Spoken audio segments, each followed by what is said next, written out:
ನಮಸ್ಕಾರ ವೀಕ್ಷಕರೇ, ಓಸಕಿ ನೇರ ಫೋನ್ ಇನ್ ಕಾರ್ಯಕ್ರಮಕ್ಕೆ ತಮ್ಮೆಲ್ಲರಿಗೂ ಆತ್ಮೀಯ ಸ್ವಾಗತ. ಆರೋಗ್ಯವೇ ಭಾಗ್ಯ ಅಂತ ಒಂದು ಮಾತಿದೆ. ಆರೋಗ್ಯ ಚೆನ್ನಾಗಿದ್ರೆ ಜೀವನದಲ್ಲಿ ಏನ್ ಬೇಕಾದ್ರೂ ಸಾಧಿಸಬಹುದು ಅಂತ. ಒತ್ತಡದ ಜೀವನ ಶೈಲಿ ಬದಲಾಗ್ತಾ ಇರೋದ್ರಿಂದ ಸಾಕಷ್ಟು ರೀತಿಯಾಗಿರುವಂತಹ ಆರೋಗ್ಯದ ಸಮಸ್ಯೆಗಳಿಗೆ ಪ್ರತಿಯೊಬ್ಬರು ಕೂಡ ತುತ್ತಾಗ್ತಿದ್ದಾರೆ ಅಂತಂದ್ರೆ ಖಂಡಿತವಾಗ್ಲೂ ತಪ್ಪಾಗೋದಿಲ್ಲ. ಇನ್ನು ಇತ್ತೀಚಿನ ದಿನಗಳಲ್ಲಿ ಹೆಣ್ಣು ಮಕ್ಕಳಲ್ಲಿ ಸಾಮಾನ್ಯವಾಗಿ ಕಂಡು ಬರ್ತಾ ಇರುವಂತಹ ಪಿಸಿಒಡಿ.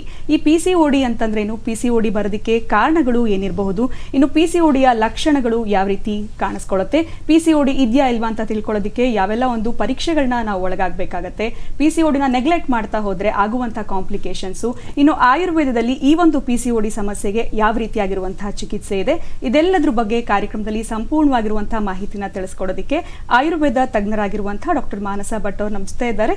ಡಾಕ್ಟರ್ನ ಕಾರ್ಯಕ್ರಮಕ್ಕೆ ಸ್ವಾಗತಿಸೋಣ. ನಮಸ್ತೆ ಡಾಕ್ಟರ್, ಕಾರ್ಯಕ್ರಮಕ್ಕೆ ಆತ್ಮೀಯ ಸ್ವಾಗತ. ನಮಸ್ಕಾರ. ಇನ್ನು ವೀಕ್ಷಕರೇ, ನೀವು ಕೂಡ ನೇರ ಪ್ರಸಾರದ ಕಾರ್ಯಕ್ರಮದಲ್ಲಿ ನೇರವಾಗಿ ಕರೆಗಳನ್ನ ಮಾಡಿ ತಮ್ಮ ಒಂದು ಪ್ರಶ್ನೆಗಳನ್ನ ಕೇಳಬಹುದು. ದಯವಿಟ್ಟು ಕರೆ ಮಾಡಿದಾಗ ಟಿವಿ ವಾಲ್ಯೂಮ್ನ ಸಂಪೂರ್ಣವಾಗಿ ಮ್ಯೂಟ್ ಮಾಡಿ ಕೇಳುವಂತಹ ಪ್ರಶ್ನೆಗಳು ಸ್ಪಷ್ಟವಾಗಿರಲಿ, ಅರ್ಥಪೂರ್ಣವಾಗಿರಲಿ. ಇನ್ನು ಪಿಸಿಒಡಿ ಸಮಸ್ಯೆಗಳಿಗೆ ಸಂಬಂಧಪಟ್ಟ ಹಾಗಿದ್ರೆ ಬಹಳ ಉತ್ತಮ ಅಂತ ಹೇಳ್ಬೋದು.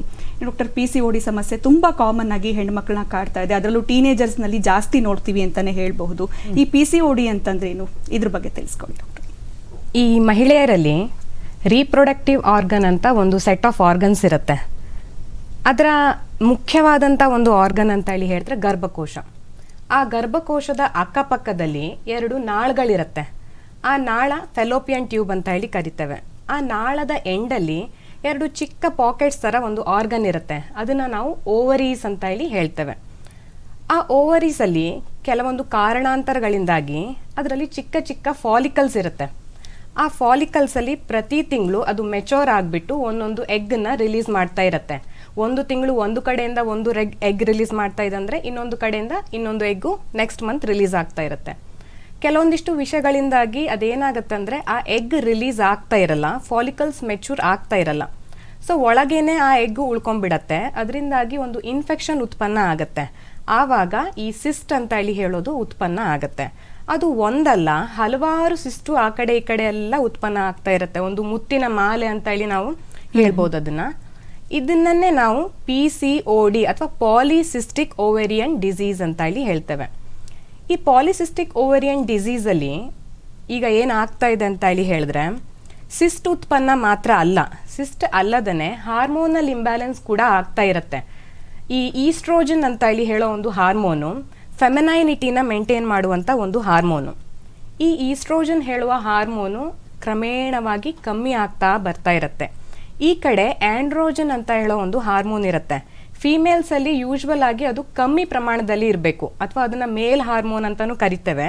ಹಾಗಾದ ಕಾರಣ ಫೀಮೇಲ್ಸಲ್ಲಿ ಅದು ಕಮ್ಮಿ ಪ್ರಮಾಣದಲ್ಲಿ ಇರಬೇಕು. ಈ PCOD ಇರೋರಲ್ಲಿ ನಿಧಾನವಾಗಿ ಆ ಆಂಡ್ರೋಜನ್ ಹಾರ್ಮೋನ್ ಅಂತ ಹೇಳಿ ಹೇಳೋದು ಜಾಸ್ತಿ ಆಗ್ತಾ ಬರ್ತಾ ಇರುತ್ತೆ. ಹಾಗಾದ ಕಾರಣ ಈ PCOD ಇರೋರಲ್ಲಿ ನಾವೊಂದು ಕಾಮನ್ ಆದಂಥ ಒಂದು ಸಮಸ್ಯೆನ ನೋಡ್ತೇವೆ, ಫೇಶಿಯಲ್ ಹೇರ್ ಗ್ರೋತ್ ಅಂತ ಹೇಳಿ ಹೇಳೋದು. ಅದಲ್ಲದೇ ಹಾರ್ಶ್ನೆಸ್ ಇನ್ ದ ವಾಯ್ಸ್, ಸ್ವಲ್ಪ ಗಂಡಸ್ತನದ ಒಂದು ವಾಯ್ಸ್ ಬರ್ತಾ ಇರುತ್ತೆ ಅವರಿಗೆ. ಸೊ ಈ PCOD ಇರೋರಲ್ಲಿ ಹಾರ್ಮೋನಲ್ ಇಂಬ್ಯಾಲೆನ್ಸ್ ಹಾಗೂ ಸಿಸ್ಟ್ ಫಾರ್ಮೇಷನ್ ಈ 2 ಸಮಸ್ಯೆ ಕೂಡ ಆಗ್ತಾ ಇರುತ್ತೆ ಅಂತ. ಖಂಡಿತವಾಗ್ಲೂ. ಇನ್ನು ಹಾರ್ಮೋನ್ಗಳಲ್ಲಿ ವ್ಯತ್ಯಾಸ ಕಂಡಾಗ PCOD ಸಮಸ್ಯೆ ಬರುವಂತಹ ಸಾಧ್ಯತೆಗಳು ಹೆಚ್ಚಾಗಿರುತ್ತೆ ಅನ್ನೋದ್ರ ಬಗ್ಗೆ ಹೇಳ್ತಾ ಇದ್ರು. ಇನ್ನು ಅನ್ವಾಂಟೆಡ್ ಹೇರ್ ಗ್ರೋ ಆಗುತ್ತೆ ಅಂತ ಹೇಳಿದ್ರಿ, ಅಥವಾ ಬೇರೆ ರೀತಿಯಾಗಿರುವಂಥ ವಾಯ್ಸ್ ಬರುತ್ತೆ ಅಂತ. ಅದಷ್ಟೇ ಅಲ್ಲದೆ ಪ್ರಮುಖವಾಗಿ ನೋಡುವಂಥ ಲಕ್ಷಣಗಳ ಬಗ್ಗೆ ಮಾತಾಡಿದ್ರೆ ಯಾವ ರೀತಿ ಕಾಣಿಸ್ಕೊಳ್ಳುತ್ತೆ? ಈ PCOD ಹೇಳೋರಲ್ಲಿ ಕೆಲವೊಂದಿಷ್ಟು ಪ್ರಾಮಿನೆಂಟ್ ಆದಂಥ ಲಕ್ಷಣಗಳು ಕಾಣ್ತಾ ಇರುತ್ತೆ. ಮುಖ್ಯವಾಗಿ ನಾವು ಕೇಳಿರುವಂಥದ್ದು ಮುಟ್ಟಲ್ಲಿ ಏರುಪೇರು. 4 ದಿನ ಮುಂಚೆನೆ ನನಗೆ ಮುಟ್ಟಾಗ್ತಾ ಇದೆ, ಅಥವಾ ಒಂದು 10-15 ದಿನ ಡೀಲೇ ಆಗ್ತಾ ಇದೆ. ಅದಲ್ಲದೇನೆ 4 ತಿಂಗಳು ಮುಟ್ಟೆ ಆಗ್ತಾ ಇರಲ್ಲ. ಮುಟ್ ಆದರೂ ಕೂಡ ಒಂದು 10 ದಿನ 15 ದಿನ 1 ತಿಂಗಳು ಕಂಟಿನ್ಯೂಸ್ ಆಗಿ ಬ್ಲೀಡಿಂಗ್ ಫೇಸ್ ಆಗ್ತಾನೇ ಇರುತ್ತೆ. ಇದೊಂದು ಪ್ರಮುಖವಾದಂಥ ಒಂದು ಲಕ್ಷಣ. ಇದಲ್ಲದೇನೆ ಹೇರ್ ಫಾಲ್ ಅಂತ ಹೇಳಿ ನಾವು ಕೇಳ್ತೇವೆ. ಯಾವುದೋ ಒಂದು ರೀಸನ್ನಿಂದಾಗಿ, ಅಥವಾ ರೀಸನ್ನೇ ಇರಲ್ಲ, ನನಗೆ ತುಂಬ ಹೇರ್ ಫಾಲ್ ಆಗ್ತಾ ಇದೆ, ಒಂದು ಲೆವೆಲ್ಗಿಂತ ಮೇಲೆ ಹೇರ್ ಫಾಲ್ ಆಗ್ತಾ ಇದೆ ನನಗೆ ಹೇಳೋದು ಇನ್ನೊಂದು ಲಕ್ಷಣ. ಅದಲ್ಲದೇನೆ ಪಿಂಪಲ್ಸ್, ಮುಖದಲ್ಲೆಲ್ಲ ಮೊಡವೆಗಳು ಉತ್ಪನ್ನ ಆಗ್ತಾ ಇರುತ್ತೆ. ಮೊಡವೆಗಳು ಮಾತ್ರ ಅಲ್ಲ, ಪಿಗ್ಮೆಂಟೇಷನ್, ಕುತ್ತಿಗೆಲಿ, ಬ್ಯಾಕ್ ಆಫ್ ದ ನೆಕ್ ಇಲ್ಲೆಲ್ಲ ಪಿಗ್ಮೆಂಟೇಷನ್ ಆಗ್ತಾ ಇರುತ್ತೆ. ಅದಲ್ಲದೆ ಫೇಶಿಯಲ್ ಹೇರ್ ಗ್ರೋತ್, ಈ ಚಿನ್ ಏರಿಯಾದಲ್ಲಿ ಅಪ್ಪರ್ ಲಿಪ್ಸಲ್ಲೆಲ್ಲ hair growth, unwanted hair growth ಅಂತ. ವಾಂಟೆಡ್ ಹೇರ್ ಕಮ್ಮಿ ಆಗೋದು, ಅನ್ವಾಂಟೆಡ್ ಹೇರ್ ಜಾಸ್ತಿ ಆಗ್ತಾ ಇರುತ್ತೆ ಈ PCOD ಇರೋರಲ್ಲಿ. ಅದಲ್ಲದೇನೆ ತೂಕದ ಬಗ್ಗೆ ನಾವು ತುಂಬಾ ಈಗ ಕೇಳ್ತಾ ಇದ್ದೇವೆ. ದಿನೇ ದಿನೇ ದಿನೇ ದಿನೇ ನಿಧಾನವಾಗಿ ತೂಕ ಜಾಸ್ತಿ ಆಗ್ತಾ ಇರುತ್ತೆ. ಡಾಕ್ಟ್ರೇ, ನಾನು ಸರಿಯಾಗಿ ಆಹಾರ ತಗೊಳ್ತಾ ಇದ್ದೇನೆ, ಯೋಗಾಸನ ಮಾಡ್ತಾ ಇದ್ದೇನೆ, ಎಕ್ಸರ್ಸೈಸ್ ಮಾಡ್ತಾ ಇದ್ದೇನೆ, ಆದರೂ ಕೂಡ ನನ್ನ ತೂಕ ಕಂಟ್ರೋಲಿಗೆ ಬರ್ತಾ ಇಲ್ಲ, ದಿನನಿತ್ಯ ಅದು ಜಾಸ್ತಿನೇ ಆಗ್ತಾ ಇದೆ ಅಂತ ಹೇಳಿ ಕೇಳ್ಪಡ್ತೇವೆ. ಅಟ್ ದ ಎಂಡ್ ಏನಾಗತ್ತೆ ಅಂದರೆ, ಮದುವೆ ಆದ ಹೆಣ್ಮಕ್ಳಲ್ಲಿ ತುಂಬ ಕಾಮನ್ ಆಗಿ ಈಗ ನಾವು ನೋಡ್ತಾ ಇರೋದು ಇನ್ಫರ್ಟಿಲಿಟಿ ಅಂತ ಹೇಳೋ ಒಂದು ಸಮಸ್ಯೆ, ಬಂಜೆತನಿಕೆ ಅಂತ. ಈಗ ಈ ಲಕ್ಷಣಗಳನ್ನ ನಾನು ಹೇಳಿದೆ, ಎಲ್ಲ ಪೇಷಂಟಲ್ಲೂ ಇದೆಲ್ಲ ಲಕ್ಷಣಗಳು ಇರತ್ತಾ? ಅಲ್ಲ. ಈ ಪೇಷಂಟ್ ಬರುವಾಗ ಒಂದು ಪರ್ಟಿಕ್ಯುಲರ್ ಆದಂಥ ಒಂದು ಸಮಸ್ಯೆನ ಹೇಳ್ಕೊಂಡು ಅವ್ರು ಬರ್ತಾರೆ. ಡಾಕ್ಟ್ರೇ, ನನಗೆ ಹೇರ್ ಫಾಲ್ ಆಗ್ತಾ ಇದೆ. ಆವಾಗ ನಾವು ಅವರು ತಿರುಗಿ ನಾವು ಪ್ರಶ್ನೆ ಕೇಳ್ದವಾಗ, ಮುಟ್ಟಿನ ಸಮಸ್ಯೆ ಏನಾದ್ರೂ ಇದೆಯನ್ನಮ್ಮ ನಿಮಗೆ? ಇಲ್ಲ, ನನಗೆ ಮುಟ್ಟಿನ ಸಮಸ್ಯೆ ಇಲ್ಲ. ಅಥವಾ ಬೇರೆ ಏನಾದ್ರೂ ಸಮಸ್ಯೆ ಇದೆಯಾ? ಇಲ್ಲ, ನನಗೆ ಹೇರ್ ಫಾಲ್ ಮಾತ್ರ ಪ್ರಮುಖವಾಗಿ ಆಗ್ತಾ ಇದೆ ಹೇಳಿ ಬರ್ತಾರೆ. ಇನ್ನೊಂದು ಪೇಷಂಟು, ನನಗೆ ತೂಕ ಜಾಸ್ತಿ ಆಗ್ತಾ ಇದೆ, ನನಗೆ ಹೇರ್ ಫಾಲು ಮತ್ತೆ ಬಾಕಿ ಏನು ಕಂಪ್ಲೇಂಟ್ಸ್ ಇಲ್ಲ ಅಂತ ಹೇಳಿ ಹೇಳ್ತಾರೆ. ಈಗಂತೂ ತುಂಬಾ ಫಾರ್ವರ್ಡ್ ಆಗಿದೆ. ಅವರು ರಿಪೋರ್ಟನ್ನ ಹಿಡ್ಕೊಂಡು ಬರ್ತಾರೆ, ನನಗೆ PCOD ಸಮಸ್ಯೆ ಇದೆ, ಅದರಿಂದಾಗಿ ಈ ಒಂದು 2-3 ಲಕ್ಷಣಗಳು ಕಾಣ್ತಾ ಇದೆ, ಅದಕ್ಕೆ ನಾನು ಏನ್ ಮಾಡ್ಬೇಕು ಡಾಕ್ಟ್ರೇ ಅಂತ ಹೇಳಿ ಬರ್ತಾರೆ. ಸೊ ಹಾಗಾಗಿ ಪ್ರತಿಯೊಂದು PCOD ಪೇಷಂಟಲ್ಲೂ ಈ 5-6 ಲಕ್ಷಣಗಳು ಎಲ್ಲವೂ ಕಂಡು ಬರುತ್ತಾ ಅಂತ ಹೇಳಿ ಹೇಳೋದು ತಪ್ಪು. ಒಬ್ಬರಲ್ಲಿ ಒಂದಿರತ್ತೆ, ಇನ್ನೊಬ್ಬರಲ್ಲಿ 2-3 ಥರದ ಸಮಸ್ಯೆ ಒಟ್ಟಿಗೆ ಕಾಡ್ತಾ ಇರುತ್ತೆ. ಬಟ್ ಪ್ರಮುಖವಾಗಿ ಈ 6 ಲಕ್ಷಣಗಳು ಕಾಣತ್ತೆ ಹೇಳೋದು ನಮಗೆ ಈಗ ಈ ಒಂದು ಕೇಸಸ್ ಎಲ್ಲ ಬಂದ ಕೂಡ್ಲೇನೆ ನಮಗೊಂದು ಅಂದಾಜು ಆಗತ್ತೆ, ಇದು PCOD ಇರಬಹುದು ಅಂತ ಹೇಳಿ. ಆವಾಗ ನಾವು ಅವ್ರಿಗೆ ಹೇಳ್ತೇವೆ, ನಿಮ್ಮ ಹತ್ರ ಸ್ಕ್ಯಾನ್ ರಿಪೋರ್ಟ್ಸ್ ಏನಾದ್ರು ಇದೆಯಾ, ಅಥವಾ ಬೇರೆ ಫ್ಯಾಮಿಲಿ ಯಾರಿಗಾರು ಈ ತರ ಒಂದು ಸಮಸ್ಯೆ ಇದೆಯಾ, ಮುಟ್ಟಿನ ಸಮಸ್ಯೆ ಏನಾದ್ರು ಇದೆಯಾ ಅಂತ ಹೇಳಿ ಕೇಳ್ಬಿಟ್ಟು ಅದಕ್ಕಿರುವಂತ ಸೊಲ್ಯೂಷನ್ ಅನ್ನ ನಾವು ಅವರಿಗೆ ಹೇಳ್ತೇವೆ. ಖಂಡಿತವಾಗ್ಲೂ ಇನ್ನು ಒಂದು PCOD ಲಕ್ಷಣಗಳು ಬಹಳ ಮುಖ್ಯವಾಗಿ ಗಮನಿಸಬೇಕಾಗಿರುವಂತದ್ದು. ಎಲ್ಲೋ ಒಂದು ಕಡೆ ದಿಢೀರಂತ ವೆಯ್ಟ್ ಜಾಸ್ತಿ ಆಗುವಂತದ್ದಾಗಿರ್ಬೋದು, ಪಿಂಪಲ್ ಸಮಸ್ಯೆಗಳು, ಹೇರ್ ಫಾಲ್ ಕೂಡ ಅತಿ ಹೆಚ್ಚು ನೋಡ್ತಾ ಇರ್ತೀವಿ PCOD ಇದ್ದಾಗ ಅಂತ ವೈದ್ಯರು ತಿಳಿಸ್ತಾ ಇದ್ರು. ಇನ್ನು ನೀವು ಕೂಡ ನಿಮ್ಮ ಒಂದು ಪ್ರಶ್ನೆಗಳನ್ನ ಕೇಳಬೇಕು, ವೈದ್ಯರ ಜೊತೆ ನೇರವಾಗಿ ಮಾತನಾಡಬೇಕು ಅಂತಂದ್ರೆ ಕಾರ್ಯಕ್ರಮದಲ್ಲಿ ನೇರವಾಗಿ ಕರೆಗಳನ್ನ ಮಾಡಬಹುದು. ಈಗ ಇಷ್ಟೆಲ್ಲ ನೀವು ಹೇಳಿದ್ರಿ ಕಾಣಿಸ್ಕೊಳ್ಳುತ್ತೆ ಲಕ್ಷಣಗಳು ಅಂತ. ಇದು ಯಾವ್ದಾದ್ರು 1-2 ಲಕ್ಷಣ ಕಾಣಿಸ್ಕೊಂಡಿದ ತಕ್ಷಣ ನಾವು ಅಲರ್ಟ್ ಆಗ್ಬೇಕಾಗತ್ತಾ, ವೈದ್ಯರನ್ನ ಭೇಟಿ ಮಾಡ್ಬೇಕಾಗತ್ತಾ, ಅಥವಾ ಇದನ್ನ ಹೇಗೆ ಕಂಡಿಡ್ಕೊಳ್ಳೋದು, ಹೇಗೆ ಡಯಾಗ್ನೋಸ್ ಹೇಗೆ ಮಾಡಬೇಕು ಅಂತ? ಹೌದು, ಈಗ ಒಂದು ಲಕ್ಷಣಗಳು ಕಾಣ್ತಾ ಇದ್ದಂಗೆ ಇದನ್ನ ದಯವಿಟ್ಟು ನಿರ್ಲಕ್ಷ್ಯ ಮಾಡಕ್ಕೆ ಹೋಗ್ಬಾರ್ದು. ಇದರಲ್ಲಿ ಯಾವುದೇ 1 ಅಥವಾ 2 ಲಕ್ಷಣಗಳು ಪ್ರಾಮಿನೆಂಟ್ ಆಗಿ ಯಾವುದೇ ಒಂದು ಇದು ನಾವು ಮೆಡಿಸಿನ್ ಅಥವಾ ಆಹಾರ ಪದ್ಧತಿಲೋ ಅದು ಸರಿ ಮಾಡ್ಕೊಳ್ಳಕ್ಕೆ ಆಗದಿದ್ದಾವಾಗ ಅದನ್ನ ನಾವು ನಿರ್ಲಕ್ಷ್ಯ ತನಿಖೆ ಮಾಡದೇನೆ ಆದಷ್ಟು ಬೇಗ ಹತ್ರದಲ್ಲಿರುವಂತ ವೈದ್ಯರನ್ನ ಭೇಟಿ ಆಗ್ಬಿಟ್ಟು ಅದನ್ನ ಡಯಾಗ್ನೋಸಿಸ್ ಮಾಡ್ಬೇಕಾಗತ್ತೆ. ಇನ್ನು ಡಯಾಗ್ನೋಸಿಸ್ ನಾವು ಅದನ್ನ ಹೇಗೆ ಮಾಡೋದು ಹೇಳೋದು ತುಂಬಾ ಮುಖ್ಯ.